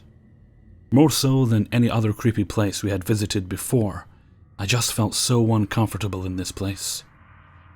I'm not a particularly violent person, but a voice in the back of my mind kept telling me to push my stepmom down into the mine shaft. After all, she was standing right in front of them with her back turned to me while she was trying to take pictures down it. No matter how much I tried to shake off the idea, I couldn't help but feel like it was in my best interest to just push her down that mine shaft. Once she stepped away from the bottomless pit, the thoughts went away, and I felt like a weight had been lifted from my shoulders. I've heard that these kinds of morbid thoughts aren't too uncommon, especially around ledges, but part of me just feels like this was different, even though I can't say I have any proof that it was. It's just that I felt this feeling of overwhelming hatred come over me in those moments. That she was standing in front of the mine shaft, and a few seconds felt like it took an hour to pass. After she was done taking pictures around that area, she went to go photograph some other areas while my father and I started walking down a path to go see if there was anything of interest on the other side. While we were coming around a bend in the path, we saw someone else. It was a man who looked to be in his mid-20s. He was decked out in full mining gear, and although I'm no expert on mining attire, it definitely looked old-fashioned. He gave us a wave and walked off the path towards an empty clearing, where I assumed there probably was more open mine shafts. Although I wouldn't know because my father immediately turned to me and told me we had to get my stepmother and leave immediately. I've tried coming up with explanations for who this man was, but there's lots of things that didn't add up. The mine there was not operational, so obviously there wouldn't be anyone in full mining gear walking around. I considered for a long time that he could just have been someone who wanted to play a practical joke on anyone who went there after seeing the paranormal TV show. However, we saw no vehicles on the way up to the rugged road, and we didn't visit this place right after the TV show featured it. We visited it at least 6 months after the show, if not longer. Not to mention, this place wasn't easy to find. We literally had to hunt down locals and ask them for directions because Google wasn't that helpful in telling us where to go, as the road leading to the mine was unmarked. It's been 7 years, and I still get chills whenever I think about it. 17. I don't exactly know when it started, to be completely honest. It feels like this thing has been following me all my damn life. Some background info. I live in Ohio in a house that my parents built, so it wasn't old. I've always had trouble sleeping on my own because my parents forced me to keep my bedroom door open. It was always pitch black outside that door, and I would always see a large figure peeking into my room. All I could see was some kind of fuzzy outline that the best I can describe it as is circular pixels. My parents, being hardcore atheist, chalked it up to a kid's imagination. There was one morning when I was about 9. I woke up at exactly 3 a.m. to see this large anaconda on my bed staring at me. I had plain blankets with no designs, and it was so heavy that all I could do was scream for my parents. As usual, they didn't believe me, and gave me a good, long, nasty lecture about how disrespectful I was. Fast forward to when I turned 10 and moved to Texas. I prayed that this thing wouldn't follow me, but it did. And it got worse. It escalated from shadows and sightings to noise and banging. The noise was almost always the sound of a screaming baby or young children. Yes, sometimes the children part was coyotes. But after a while and many years of that, I learned to tell the difference between the two. Then there was the time when my neighbors first moved into their home. Our houses are about 8 feet apart, and we don't have window tints. One day when I was 12, one of the ladies came over and complained of a man with shaggy black hair staring at them through the window. My dad's practically bald. I was a small 12-year-old with the blondest hair, and my mom has short boy-cut dyed blonde hair. So it couldn't have been anyone in the house. God damn, it got worse. I wasn't sleeping, and the only decent time I could sleep was when my dad let me sleep on a camping cot in his room. I'd still see the bastard in there and hear things, but it was easier to sleep with my dad there. Fast forward to my teen years. Due to lack of sleep and that ghostly asshole, my grades plummeted and I was bullied to hell, and the only comfort I had at the time was my long-distance girlfriend and my cringe-worthy love of anime. I was put on Prozac, Xanax, and several others I can't remember. To be able to sleep, I had to take a lot of Benadryl. And even then, I woke up practically dead. At this point, I had given up all fucks about the entity. I stopped trying to convince my parents. I stopped trying altogether. I became a mess. I went from a happy, outgoing child to a recluse who never left her room unless necessary. It didn't help that I was having severe issues with my parents. I went to England every summer for the full 3 months to see my family, and it provided slight relief from the entity. I stayed with my mother's mom most of the time, whose house had been blessed by the previous owners. But I would go spend weekends with my other grandmother, who is a believer. I was so thin then, and stressed to the point my body was very fucked up, and I was constantly in pain. I just spilled everything to her, the noises, the sounds, the apparitions, everything. She ended up giving me my grandfather's urn to put in my room at home, so he could protect me. I didn't have much hope, but it was worth a shot, right? When I arrived home, I put the urn in my room, and to this day, nothing. I have not heard or seen that damned thing unless I left my house. So I put some of his ashes in a locket, then a picture of my grandfather, and haven't taken it off unless I shower. I haven't had anything happen since, but I have spotted my grandfather in my room once, so that's it. That's the story of me growing up with a bastard of an entity. There were other things that happened, but I didn't want to make it too long. I'm open to people talking about the entity, but please don't try to debunk it.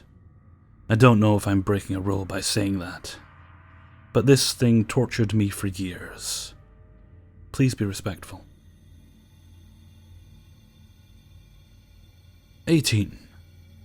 Okay, so I want to start off by saying I've had sleep issues in the past, anxiety-wise. I get anxious when I go to sleep often. This could be an early manifestation of that anxiety. I was about 15 or 16, or it could have caused my anxiety.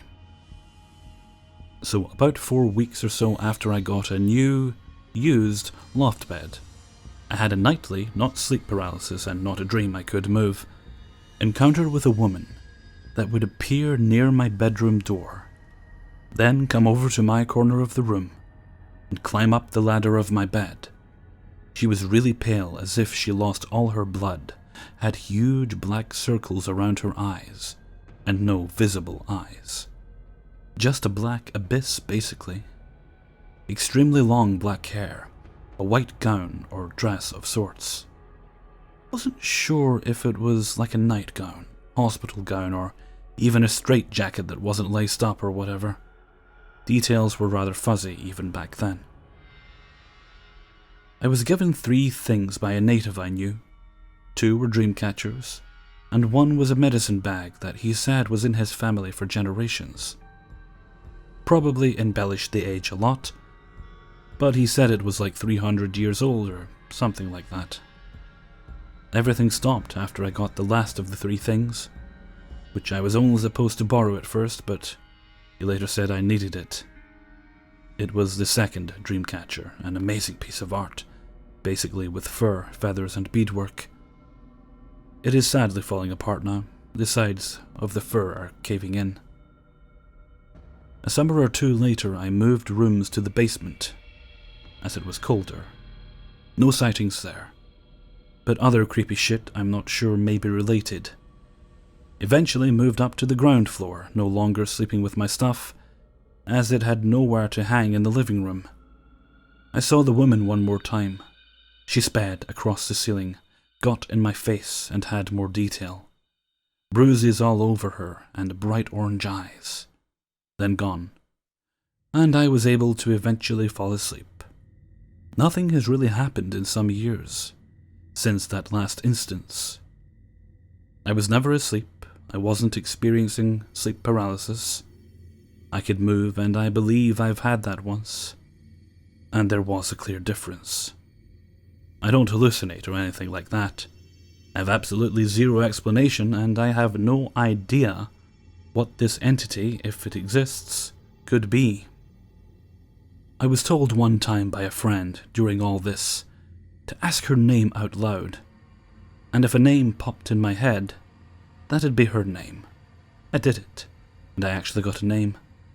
Elise. He said that subbing the C in Elise for an S was indicative of something demonic. I don't know. My belief in this stuff has been back and forth since I was a teen. I really don't know what to believe. What does everyone else here think about this? 19. Wanted to share a couple of experiences I've had growing up, considering I just had another 2 nights ago. Number 1. First ever I remembered happened when I was about 5 or 6, 92 to 93. First off, you need to understand, I had a weird habit when I was a child. I liked to wake up in the morning and stay completely still, pretending I was asleep for a good 30 minutes to an hour, just to see what I could hear, see around me. Living in an apartment in my home state. One night, I'm sleeping in my bed, probably early AM, 4 to 5. Laying on my knees in a fetal position, completely wrapped in the covers, with a little hole to breathe out of. My blanket was under me as well, like a little pierogi. I hear someone come into my room, and because of my habit, I pretend I'm still sleeping. I'm lifted up and placed on the floor, and I assume it's my dad because I was used to being moved to bed if I fell asleep on the couch or something. But then I start getting dragged, and I'm in my little blanket donut, wanting my dad to think I'm not awake. Mentally, I'm tracing the path we're taking, from the side of the bed, down the hallway, and into the kitchen. I could feel the coolness of the linoleum, which is how I knew it was the kitchen, but then I decide to peek out. Bright, bright, blue-white lights. I get creeped out, and go back in my blanket and force myself to sleep. I then wake up in my bed in the same fetal position, still under my covers. Get out, and it's bright as day outside, I would guess 9 to 10 in the morning. Number 2, I was a teenager, about 2002 to 2003. Different house in my home state. I'm laying in my bed on my back. The foot of my bed faces my bedroom door. I wake up with the typical symptoms of sleep paralysis, can't move, feel like something is sitting on me, struggling to twist and turn so I can get out of bed. But this time I see a black, shadowy mass standing at the foot of my bed between me and the door. About as wide as the door and a little taller than the door, with the standard black-brimmed hat. Didn't see any facial features, just the shadowy outline. The thing talks to me, I would say maybe telepathically, because not sure it had a mouth, and I heard the voice in my head says my name, and I'm not here to hurt you. Doesn't help, bud. Wrest myself out of bed finally and run through it, out my door and into my mom's bedroom, freaking out. Tell her what happened, and it turns out she's had similar experiences in the house before, but never told me because she didn't want to scare me. Hers involved sleep paralysis, plus an old ghostly woman floating above her, scowling at her and wagging her finger. Eek. Number 3. My apartment in a different state about 4 years ago. Experience probably my 10th bout of sleep paralysis. I'm sleeping on the left side of my bed against the wall, and I feel the right side of my bed depress as if somebody was getting into bed with me. Nope. Number 4. Last year in a different apartment, in an even different state. Typical sleep paralysis symptoms, coupled with something whispering in my ear, but the whispering was mostly gibberish, so I couldn't hear exactly what was being said. But I did hear my name. Number 5. Even different apartment, in the same state as number 4, a few nights ago. Laying on my stomach, sleep paralysis. Have a dread, ominous feeling. Something is there with me. Look up, and I want to say I saw a black, shadowy mass next to my bed. Kinda kneeling on all fours, but in retrospect, it was most likely some boxes next to my bed. Definitely not like the shadow thing I saw when I was a teenager. I imagine good golden light surge through my body to purge the darkness. And I finally wiggle awake. So, you think something's following me?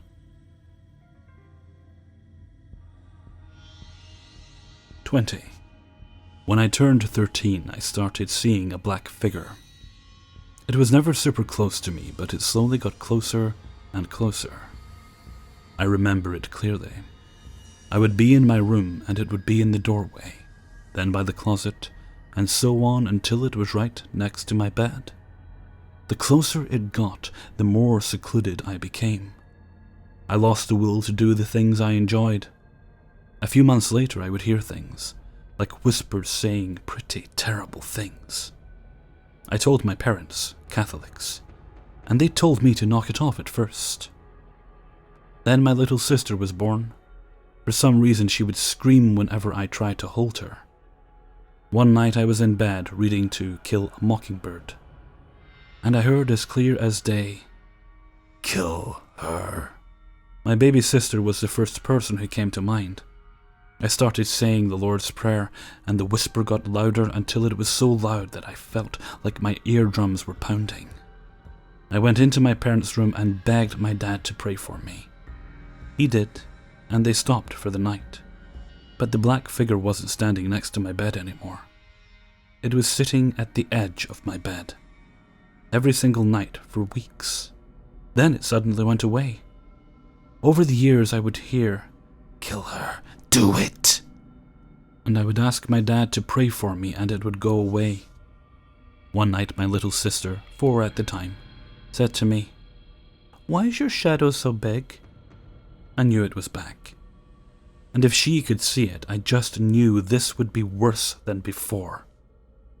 I asked my parents if I could stay with my aunt, she has no children, for a while, and they agreed since she lived 3 houses down from us. I ended up staying for one night because I was getting ready for bed, and whatever it was said, "I have her to myself now."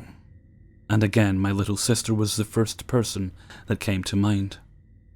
Went home, and my parents flipped out on me, saying that I scared my sister by telling her scary stories.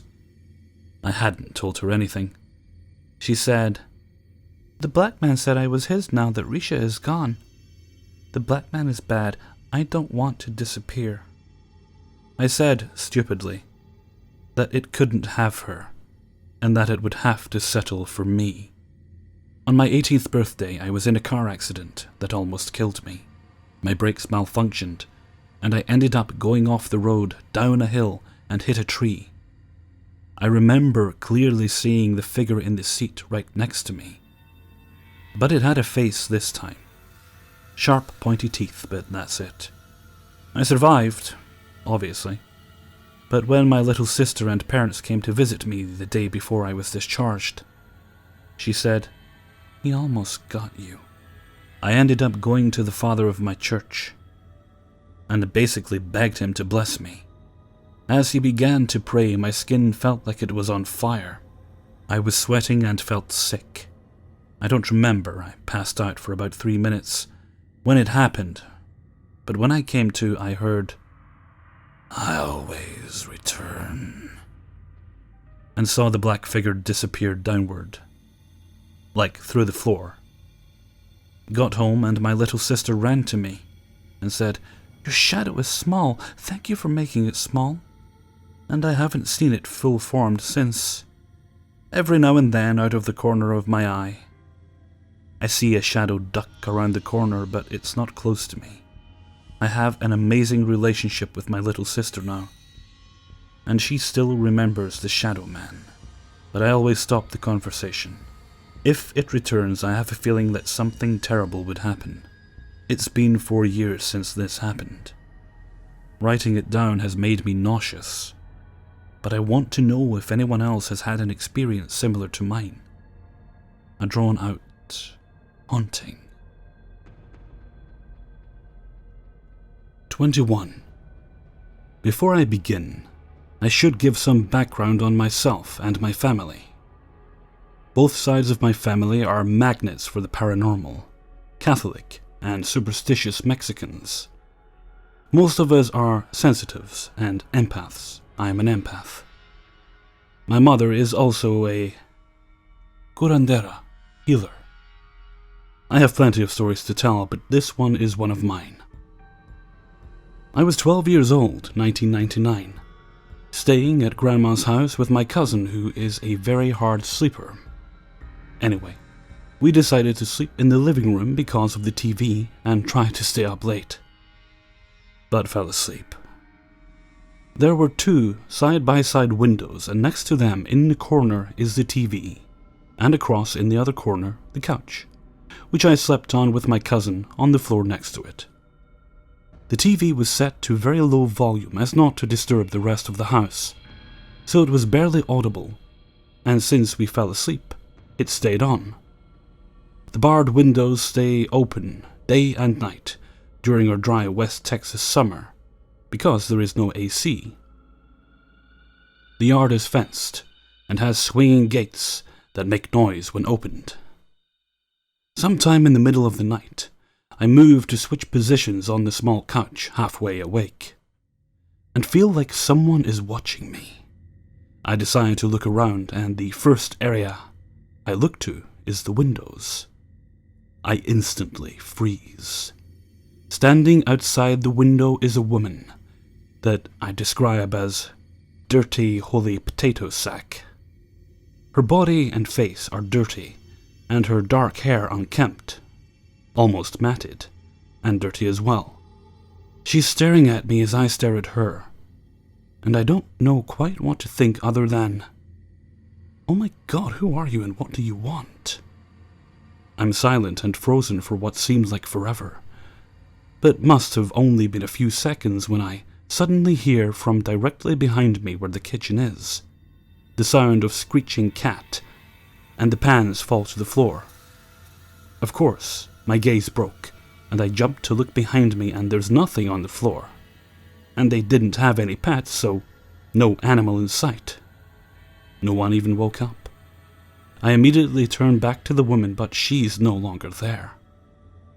But sitting on the lower bar of the window is a dark-colored bird, looking back at me, then flew away.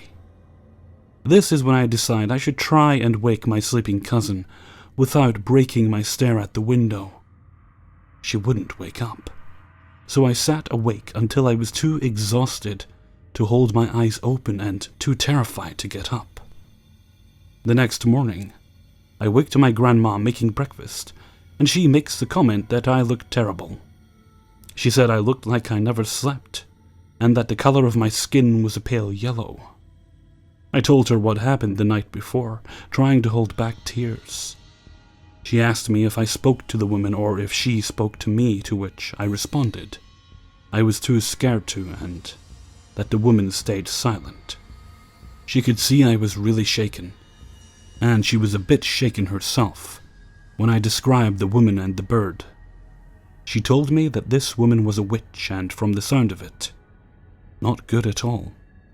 She then did a cleansing, healing ritual on me, with an egg and holy oils to help my fear, and to rid me of any harm the witch may have meant towards me. Part of the egg turned black when she cracked it into a glass of water, which is not a good sign. I tried to ask more about what it could have been, and she said she was just a bad witch and to leave it alone.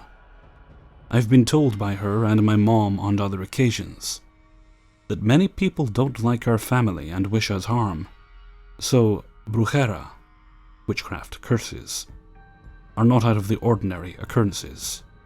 I don't understand why, though. We aren't rich, powerful, or political.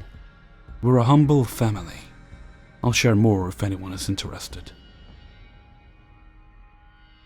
22. It was maybe 2 years ago, around fall time. Me and I think 5 other friends were all having a sleepover at my house. We watched Netflix until it got dark, but then got bored. Us being the smart 14-year-olds we were, we decided to play with a Ouija board.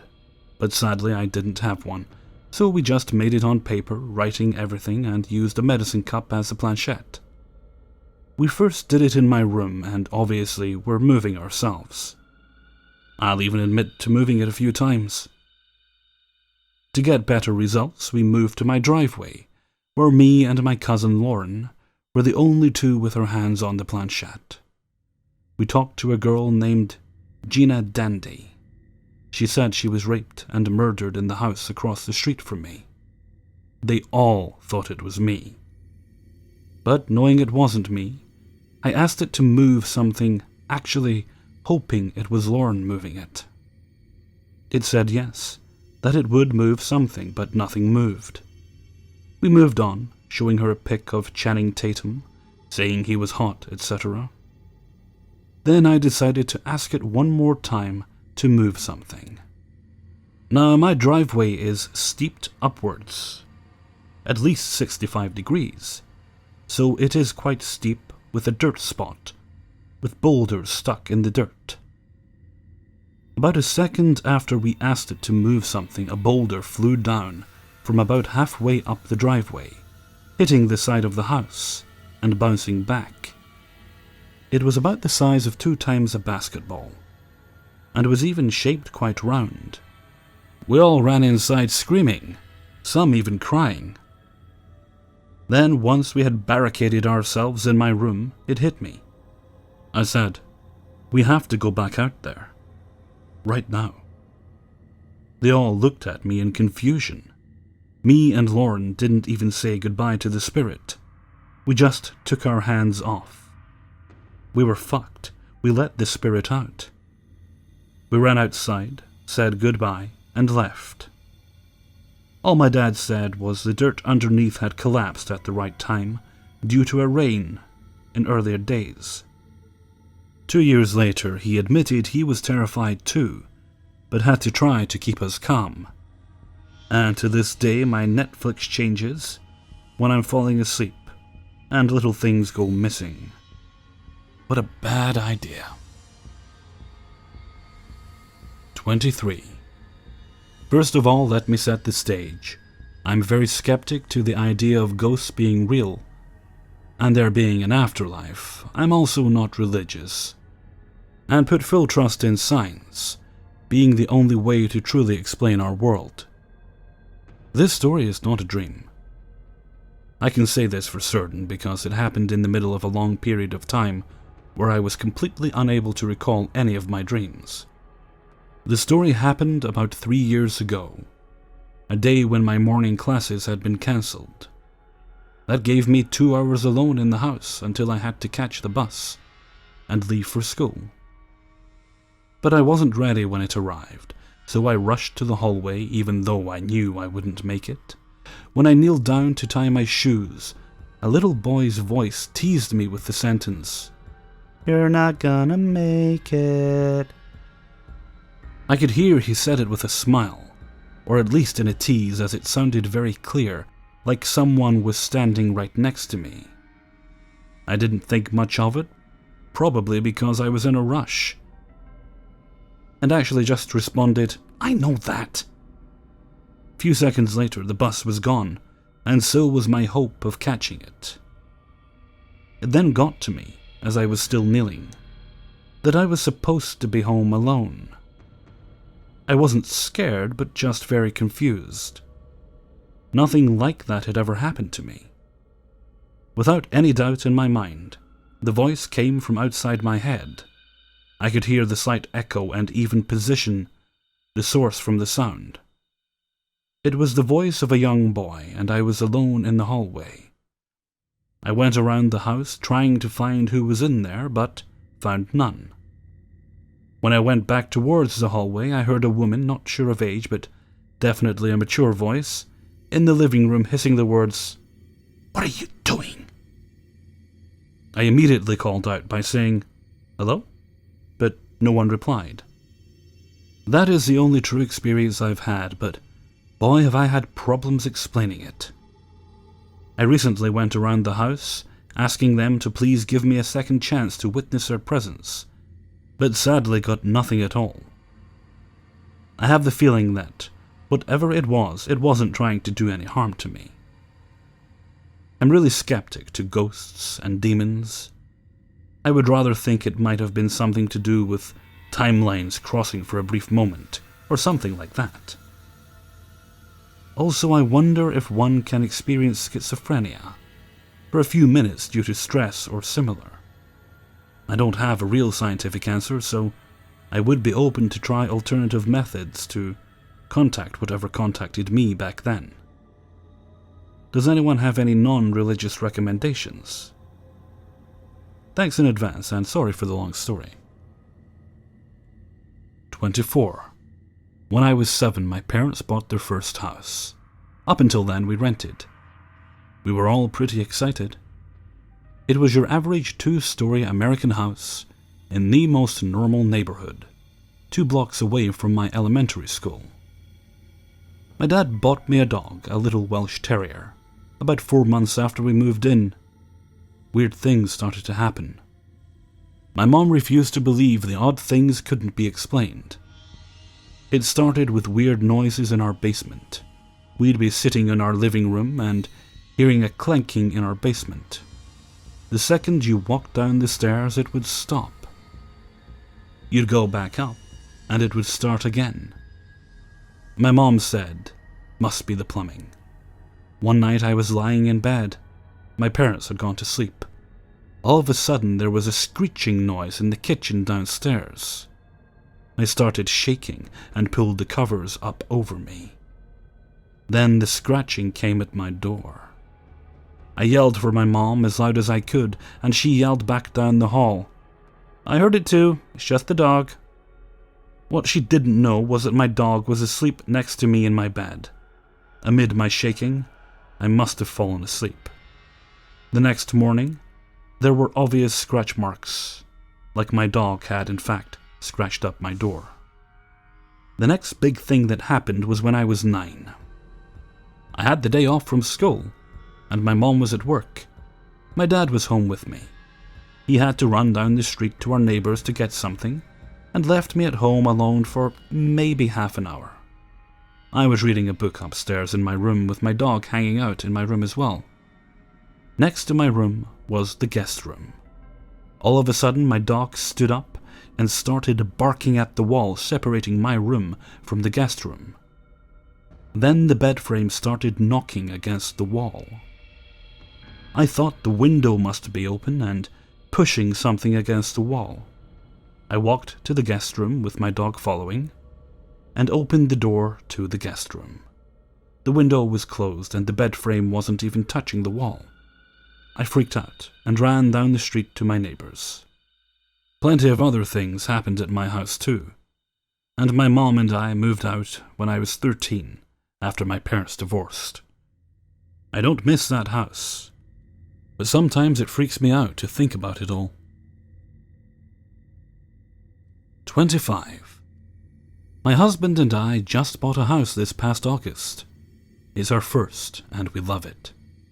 I'm typically sensitive to things paranormal, and during our house hunt, I passed up a few good houses due to getting that feeling when we went on the walkthroughs. This house seemed totally normal and fine. No one had ever died in it, so I thought I was making a safe bet. All was fine and normal, until one night my husband had to stay late at work. Not too late, but he didn't get home until dark. As I was standing in the kitchen and preparing the animals' dinners, we have 2 cats and a dog, I got pushed, almost like something had jumped on me. It didn't feel malicious or evil, it felt playful. I shrugged it off, and then my husband walked through the door moments later. I didn't mention it to him. The rest of the night was uneventful and we went to bed. Something we had both noticed, though, was that even though all the animals were in bed with us, we would hear clicking in the hallway. We have all tile or hardwood floors, so naturally, the dog's nails click on the floor when he walks. But we checked, and he was in bed with us. So were the cats. We went out in the hallway and checked. Nothing. So we went back to bed. Rinse and repeat almost every night since we've moved. My husband is not a believer in such things, so he always says, "Don't worry. It's a new house to us. We don't know its noises yet." It's put my mind at ease enough to sleep. Again, nothing has felt malicious or evil, so it wasn't keeping me up at night. One Saturday I ran to the store to grab something, so my husband was home alone for about 30 minutes. When I checked back, he told me that while I was gone, he kept hearing noises like something rummaging through a drawer or box. Every time he went to investigate, nothing. All the animals were asleep on the bed or floor. I told him I had a similar experience a couple days prior, and had also found nothing disturbed. By about 3 weeks into living in our house, my animals started acting weird. Well, they were acting weird before, but I assumed it was due to the move. We had never moved with them, so it naturally freaked them out. However, this behavior was odd, even considering they were possibly still getting used to the house. My animals followed my every move now. Wherever I went, they went. Now, my fellow pet owners may say, "Yeah, they love you, pets do that." But they were following me so closely all the time, I was tripping on them. Every time I sat down, they gathered around me and sat with their backs to me, watching, waiting. They acted like they were protecting me from something. My animals normally did always hang out with me prior to moving, but normally they never felt comfortable being so close to each other at all times. At week 4, I was done unpacking completely and found our crucifix. Again, my husband isn't a believer, but hanging up that crucifix even made him feel a little better. Our animals panicked every time we left the house. It broke my heart, but I had to go to work. One day I came home and again was making the animals' dinners, and I started hearing a scratching noise on the cabinet beside me. It was the cabinet where I stored the animal food. The animals were waiting patiently by their bowls as usual. The noise continued, and then the cabinet started to be pried open. I closed the cabinet. The scratching stopped. It was a really weird experience. Then the drawer behind me opened. I went and closed the drawer. I was starting to panic. I asked out loud for whatever was here to please stop. Nothing. I went to bed early that night, freaked out. I didn't sleep much. In the middle of the night, I felt something large jump on the side of the bed and nudge me. I could feel breathing. I felt it lick my ear. I was terrified and kept my eyes closed, praying it was a dream. My dog is small, and the cats are definitely not 50 to 60 pounds. That's about how big this thing felt. Again, though this didn't feel evil, it kept licking my ear and I realized it felt playful again. I sat up in bed. There was nothing. Animals were on edge and staring at my side of the bed, though. My husband was asleep, but he woke up when I sat up. He asked what was wrong, and I said nothing, just that I thought I heard something. He got up and decided to get a glass of water. On the way back, I hear him walking. He drops his glass and screams, "Whoa, what the fuck?" I jumped out of bed and started to run to the door, but he ran in and closed it, almost knocking me over.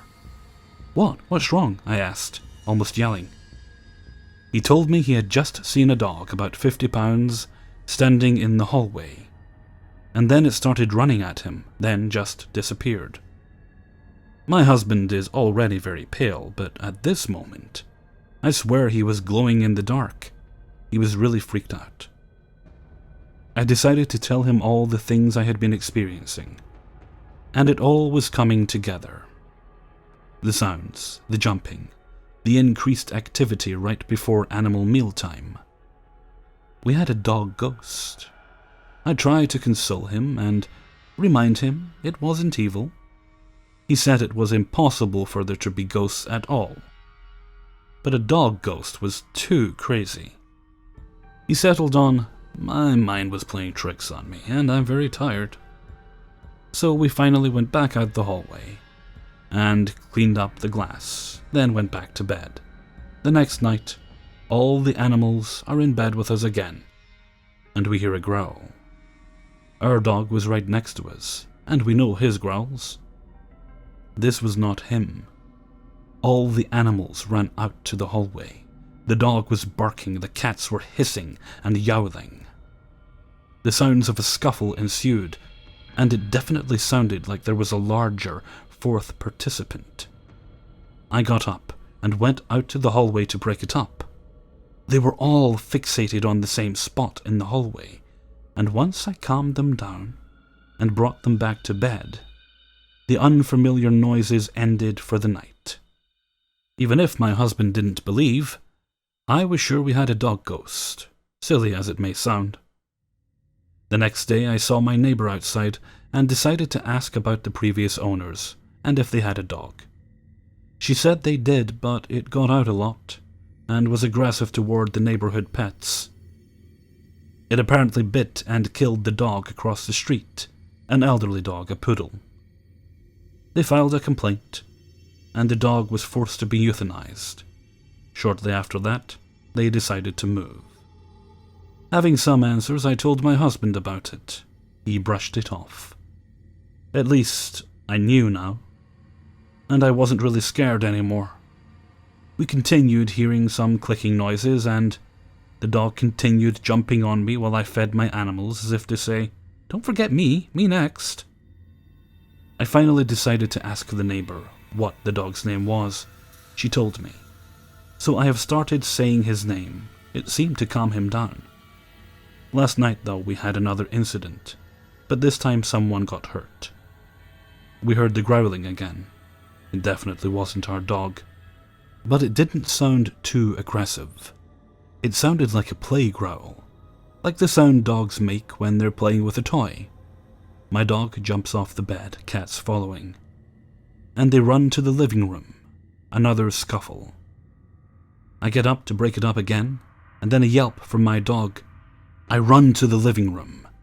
The cat's fur is all on end and puffy, and my dog is laying down, licking a wound on his front leg. I rush to him, and he has a bite wound, as if from another dog.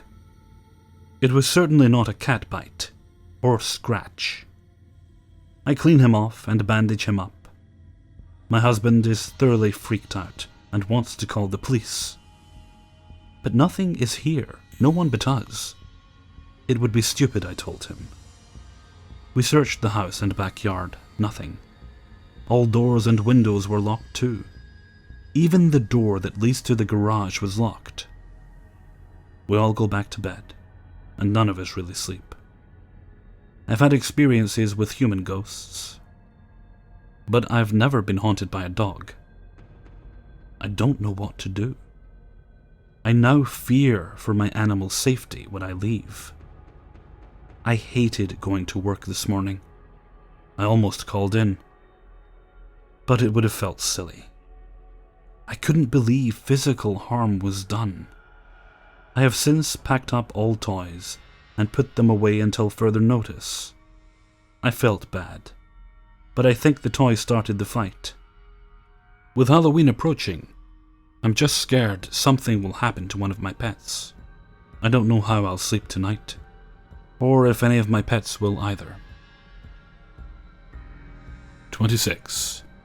This will be a long read, and everything I mention is real to me and the people who experienced it with me.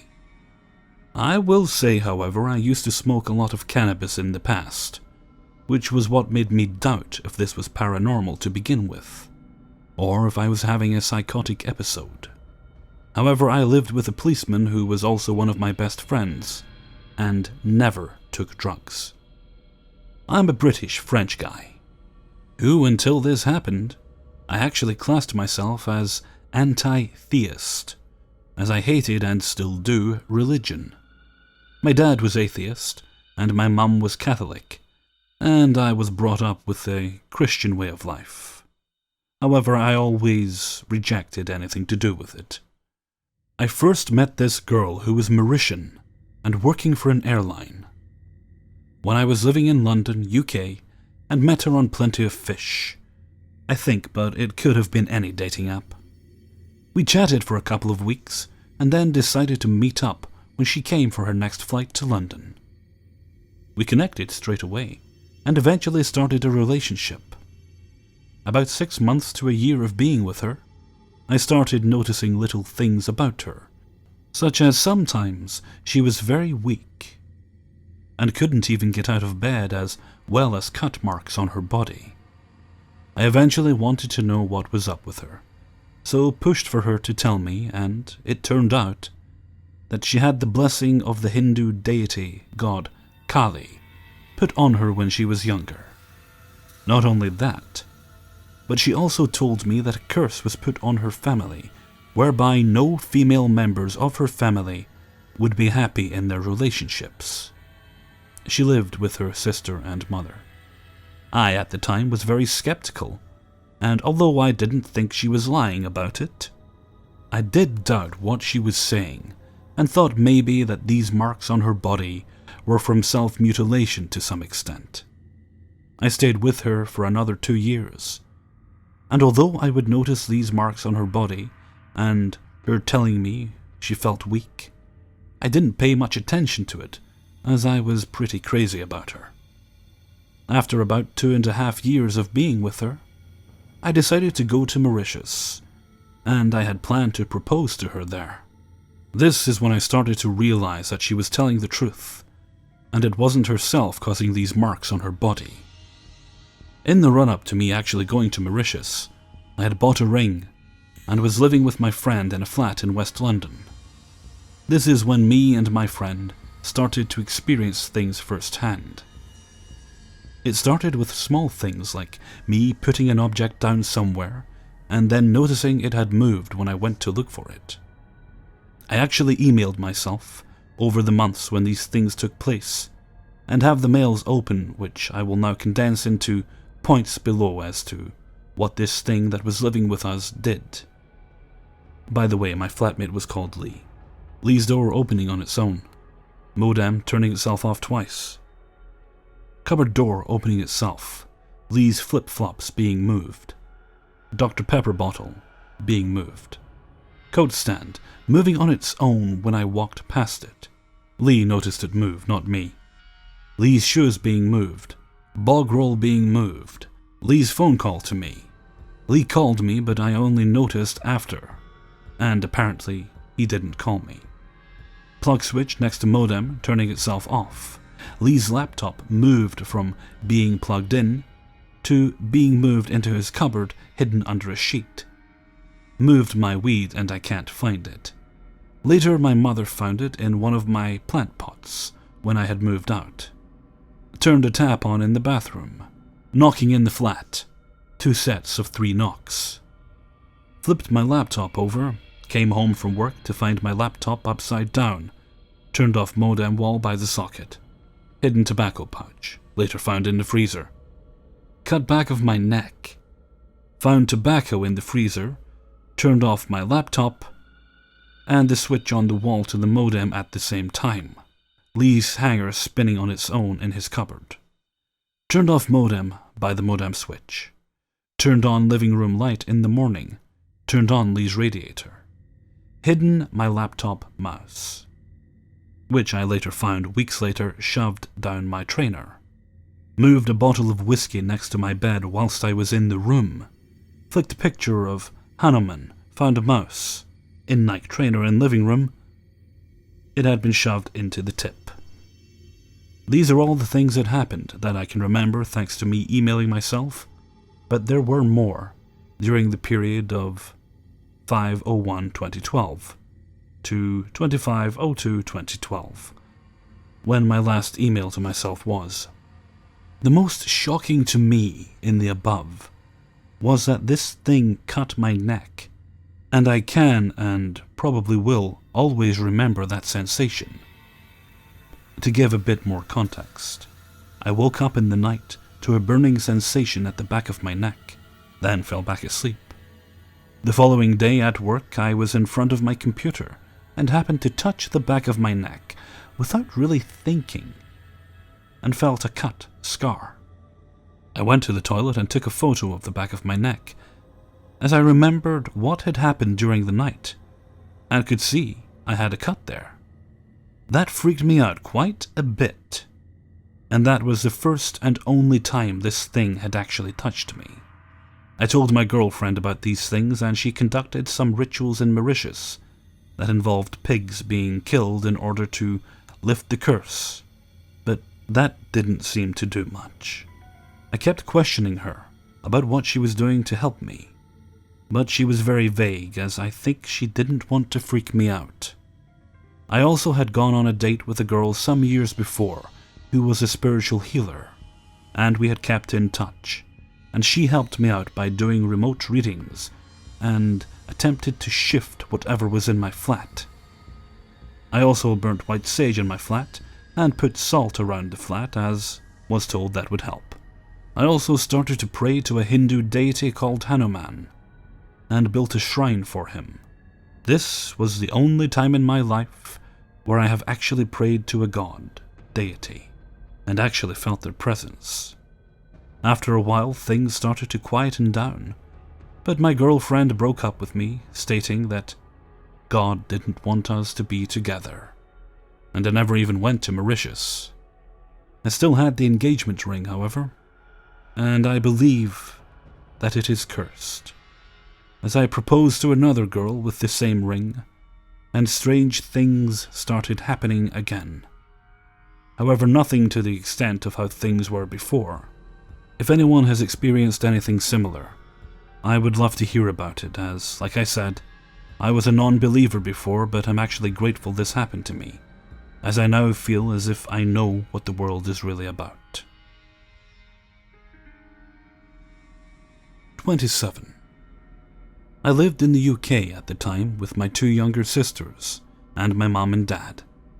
My childhood up until I was 10 years old was fairly normal. My mom was a housewife and my dad was a labourer. The housing project he was working on was complete and he had to look for another job. He was from a very proud working Irish background, so being out of work for him was particularly hard on him, being the breadwinner, for lack of a better term. He tried really hard to look for another job, but in the meantime, he had hit the bottle really hard. He is still a full-blown alcoholic to this day.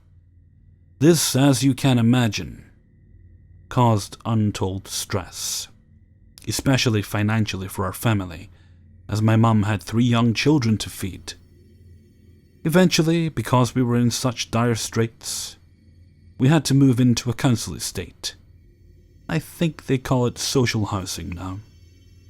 Now, this house we moved into looked okay from outside, but this house was haunted by what I believe was a poltergeist.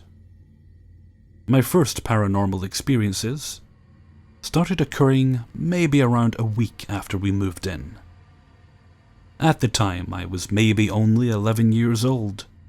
My eldest sister was 8, and the other 5. Now, at that age, and being financially in ruins, my parents couldn't afford to get me a TV, so the first one I had was an old black and white portable TV gifted to me by my grandpa. It had maybe a 12-inch screen and 2 knobs on the front, one for tuning and to turn it on and off, and another for volume. I remember it very well, as I used to watch X-Files quietly on it when my parents thought I was asleep in bed. This was my first experience. I'd be playing with my toys in my room, and the TV would turn itself on and off. I didn't have any knowledge of paranormal activity then, so I put it down to being an old TV and some dodgy electrics. This happened regularly, and while I wasn't physically looking at the TV like when my back was turned to it, the night I noticed something wasn't right was when there was a particularly nasty storm on outside, so I had to keep getting out of bed to mess with the aerial. And tuning and quietly under my breath I said something. I can't remember exactly what, but I was annoyed. Right then the knob used to tune the TV turned left 90 degrees, as if someone physically turned the TV off on purpose. I ran back to my bed and hid in the covers for the rest of the night. Weeks, maybe months went by, and the odd, weird occurrences were still going on. The whole family would go out on grocery shopping. Coming back, and all the lights in the house would be on. Cupboard and closet doors would be open, and on one occasion, there were even plates smashed on the kitchen floor, like on the other side of the room, as if someone had thrown them across the room to the opposite wall. My 2 most frightening moments, though, came at Christmas, maybe 2 years after living in the house. Family life was worse than ever. My dad's drinking had spiraled out of control. My mum was spending longer and longer at work. I think half to avoid being around my father, and half because we needed the money. That year my grandpa had bought me a remote-control police car. It was my favorite toy. All I wanted to do was be a police officer growing up, but to my disappointment, when I opened it on Christmas Day, I realized my grandpa hadn't bought batteries and I wouldn't be able to properly play with it until we could pick up batteries the next day. Regardless, I took my new RC car upstairs to my room, left it on the windowsill, and began playing with other toys on the floor that I had gotten that day. Imagine my surprise when the car I'd left 10 feet away from me drove off the windowsill and onto my bed, then off my bed sheets towards me on the floor, and stopped dead a foot away from me. The remote next to me on the floor, which I didn't touch, and it had no batteries anyway. I have never screamed so loud in my life. I ran downstairs and told my mum what had happened. I swear I was crying like a baby, and I slept in my sister's room for a week afterwards, refusing to even go upstairs to use the bathroom unless one of my sisters came with me. The next thing, and the scariest thing I ever witnessed, I'm getting goosebumps even as I type this just thinking about it, was a Mickey Mouse teddy bear I got that year too. It wasn't a regular-sized teddy bear, but a life-size, maybe about 5 feet. about the same height as me back when I was 12 or 13. Mickey used to live on top of my wardrobe. I didn't particularly care for the bear. I thought I was too old to be playing with them, but it was a Christmas gift, so I kept it on show. A few days after Christmas Day, I don't know why, but I built up a sense of dread about this bear. It had these horrible eyes, which always seemed to be staring right at you, no matter where you were in the room. And I swear to God, I am not crazy, and I am not making this up, but I woke that night. I had a feeling something was watching me in the room. I've had sleep paralysis on numerous occasions, so no, it's not that. I turned over in bed to face my door where the wardrobe was, and this Mickey Mouse teddy bear slid across the top of my wardrobe onto the floor. That's when it happened. The teddy stood up, as if someone stood behind it, lifting it up. The horrible eyes I hated looking at me, and I swear to God, it started moving towards me. Instinctively, I screamed like a little bitch for my mum and ran straight out of my room. It was absolutely horrifying, and I'm getting chills even thinking about it. It took me a long time before I'd go in that room alone again. Now, this didn't happen to me, but my grandma, but in the same house. She had come to visit one weekend from Ireland. She was my dad's mum, and wanted to cook us a roast for dinner.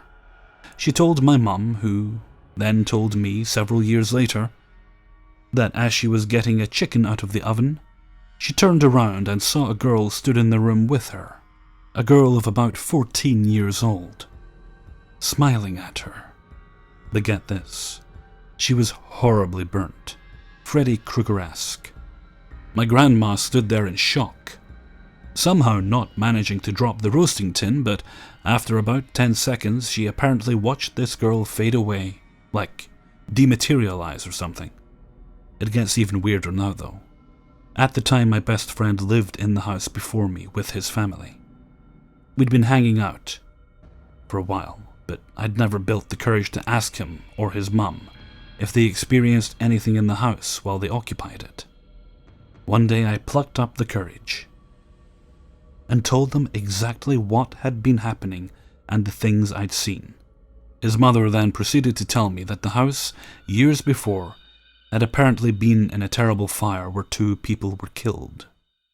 A father and his daughter, when the man was very drunk and asleep with a lit cigarette in his hand. We lived there for another 6 months or so after this. My parents were now getting divorced, so we moved again. Odd things still occurred around the house the whole time, but nothing like that Christmas. Was some scary shit to experience at that age. I've also had an encounter with my grandpa.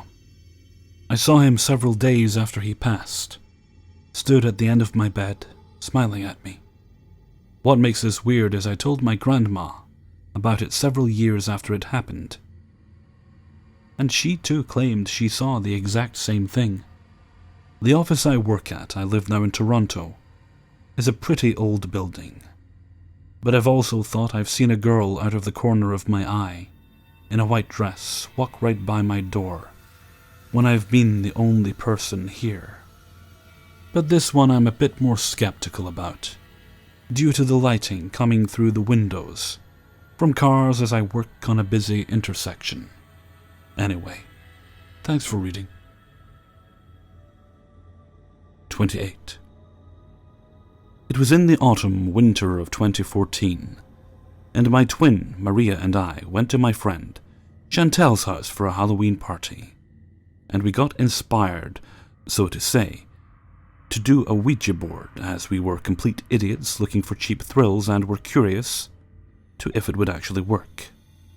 Her ma'am came home that particular night and brought us beers, so we decided against the spirit board for then, as her mother was a devout Catholic, and would bring out rosary beads and Bible verses in a flash if she caught wind that we were planning so.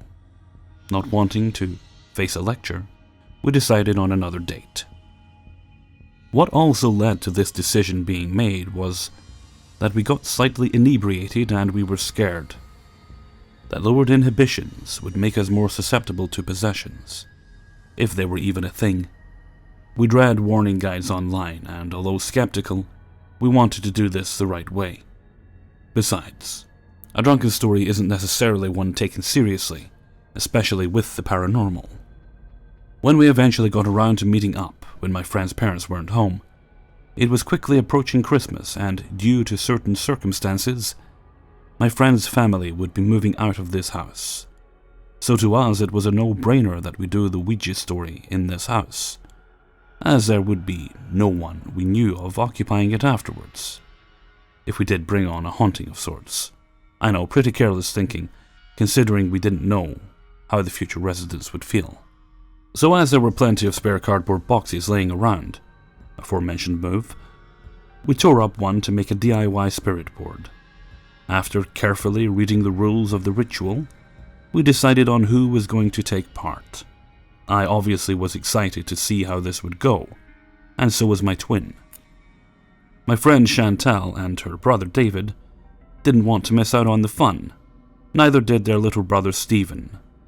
But as older siblings are, they chose to exclude him from this adventure. As Stephen settled in the adjoining room and watched the muted television, we lit random candles we had scavenged from around the house, and had not yet been boxed, and kept with us the table saw to make a safety barrier of sorts if needed. We obviously didn't have an actual planchette, and used an upside-down tumbler glass, which we all then placed our fingers on and eyed each other suspiciously, as though to say, if you mess with this, I won't be your friend. So we open the ritual and wait approximately 10 seconds, with anticipation, watching the tumbler underneath our index fingers. Nothing. We quickly murmur goodbye and start over. The next attempt, I opened it up, and, through the reflection from a glass door to the adjoining room, I saw the TV turn to static, and my heart was pounding, until I realized Stephen was flicking through channels. It took quite a few attempts until we got something. By then we had all calmed down and started chuckling at how pathetic we were being, so anxious for something to happen. So needless to say, when the tumbler jolted slightly from not sliding as smoothly as we thought, we all got shocked, and our eyes shot to the fingers and arms to see who was pushing it. We all then met eyes, seeing that we were all as shocked as each other. My twin and Chantal started tearing up a bit. So, shocked, we forgot to ask questions, and the glass just rotated around in circles on the board. Possible board, if anything. To be fair, whoever was communicating with us really didn't seem to mean harm, and we asked the usual questions and wished them a goodbye, and took a tea break to calm down and go over what had happened. After that, when we returned to the board, we had a sudden influx of activity. A new person each round, eager to chat. It was very surreal. One even had the same name as my father and died in a car crash, which, honestly, made me a tad paranoid. As our session progressed, we grew intrigued until we met Ruth. At first, she refused to give us her name, which scared us, and so we made a mistake and put a salt ring around the board after hurriedly saying goodbye. From then, each time we asked who's with us, Ruth announced herself, and we were shit scared. Reflecting back, we probably trapped her to the board, so she had nowhere to go when we said goodbye. Eventually realizing this, we wiped the salt from the table and decided to give up for the night. Nothing happened that night with us, though I did have trouble sleeping, and when I did eventually manage to slumber, I had vivid dreams of figures around the room, featureless and imposing. They all stood in shadows, and I could feel their gazes on me. My twin and I returned home and had no strange experiences. My friend complained of having nightmares, but we passed it off as a coincidence, as she wasn't that great with horror films generally. Now, the experiences from here are hearsay, and not my own personal accounts, so I can't say if they're 100% truthful. But they do have some belief factor if you believe in paranormal stuff, as their family is quite in tune and gifted for paranormal sightings, according to their accounts and experiences. Due to my friend's older sister, Lydia, taking care of her young daughter and wanting to stay with the father, she stayed in the house when the family moved away. Being as the house had many empty rooms and it wasn't fitting a 6+ person family in it anymore, Lydia had room to use, so would place the baby to sleep in an adjoining room, as she was well behaved, and set up the baby monitor as she herself went to bed. During the night she'd hear strange static, and the baby moving quite a bit in her sleep, so she decided to investigate. As she got out of bed, she still could hear the baby fussing, and so she made her way to the room to see what was the problem. As she neared around the doorway, she saw a shadow looming over the crib, and so scared and shocked she hid around the corner, debating what to do. Being reckless, she charged in there and decided to confront the person, only to find they had disappeared, and her child now sound asleep. From then on, she moved the crib into her room, and at times she would still wake up to see the silhouette hanging over the child, only to disappear shortly after. She says she's experienced sleep paralysis, but this wasn't like it, as she said she was fully lucid, if not somewhat groggy and grumpy from poor sleep, being a young mother and all, but she could move and sit up in bed. I'm not quite sure what to believe. If these sightings of this presence were related to our Ouija adventure?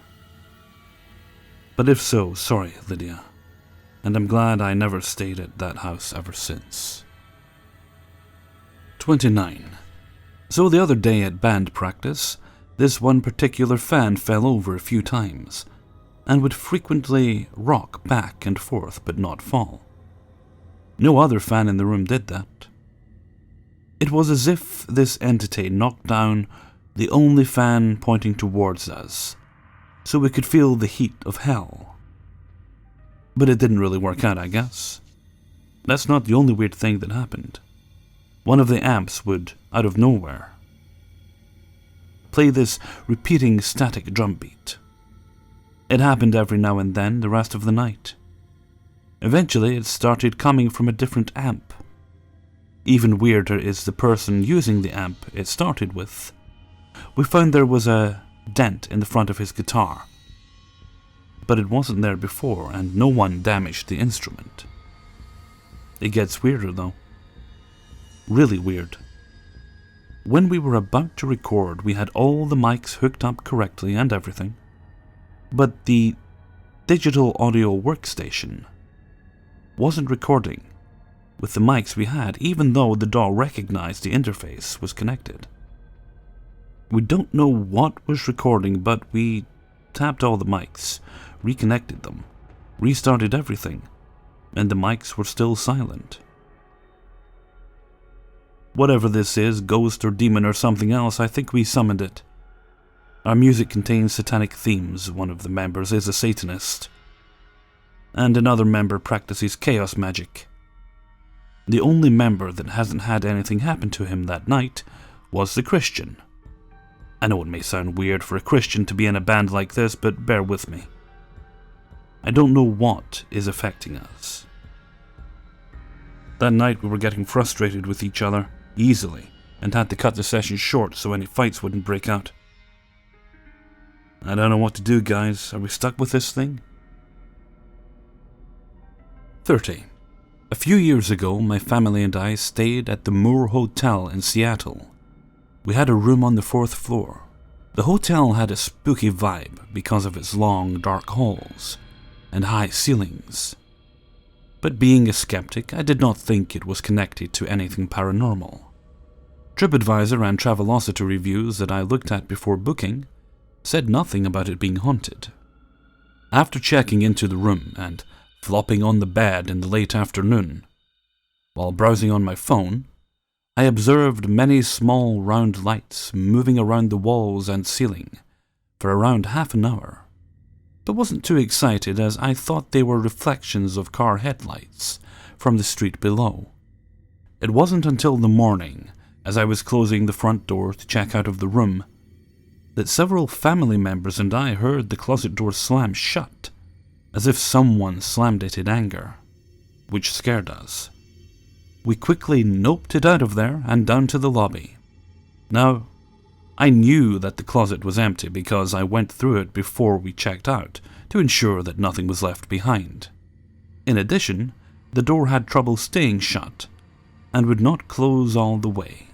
It had a tendency to pop open when you tried to hold it closed.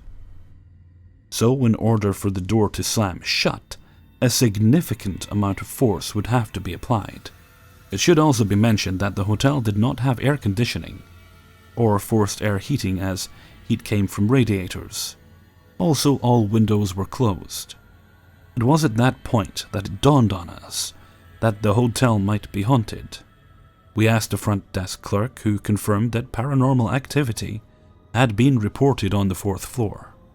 My family members and I then started to share experiences of strange random occurrences during our stay that we didn't really stop to think about earlier, including a strange smoky smell emanating at times from a particular chair, hearing the door latch turn without actually seeing it turn while standing right next to it, and seeing the lights in the room.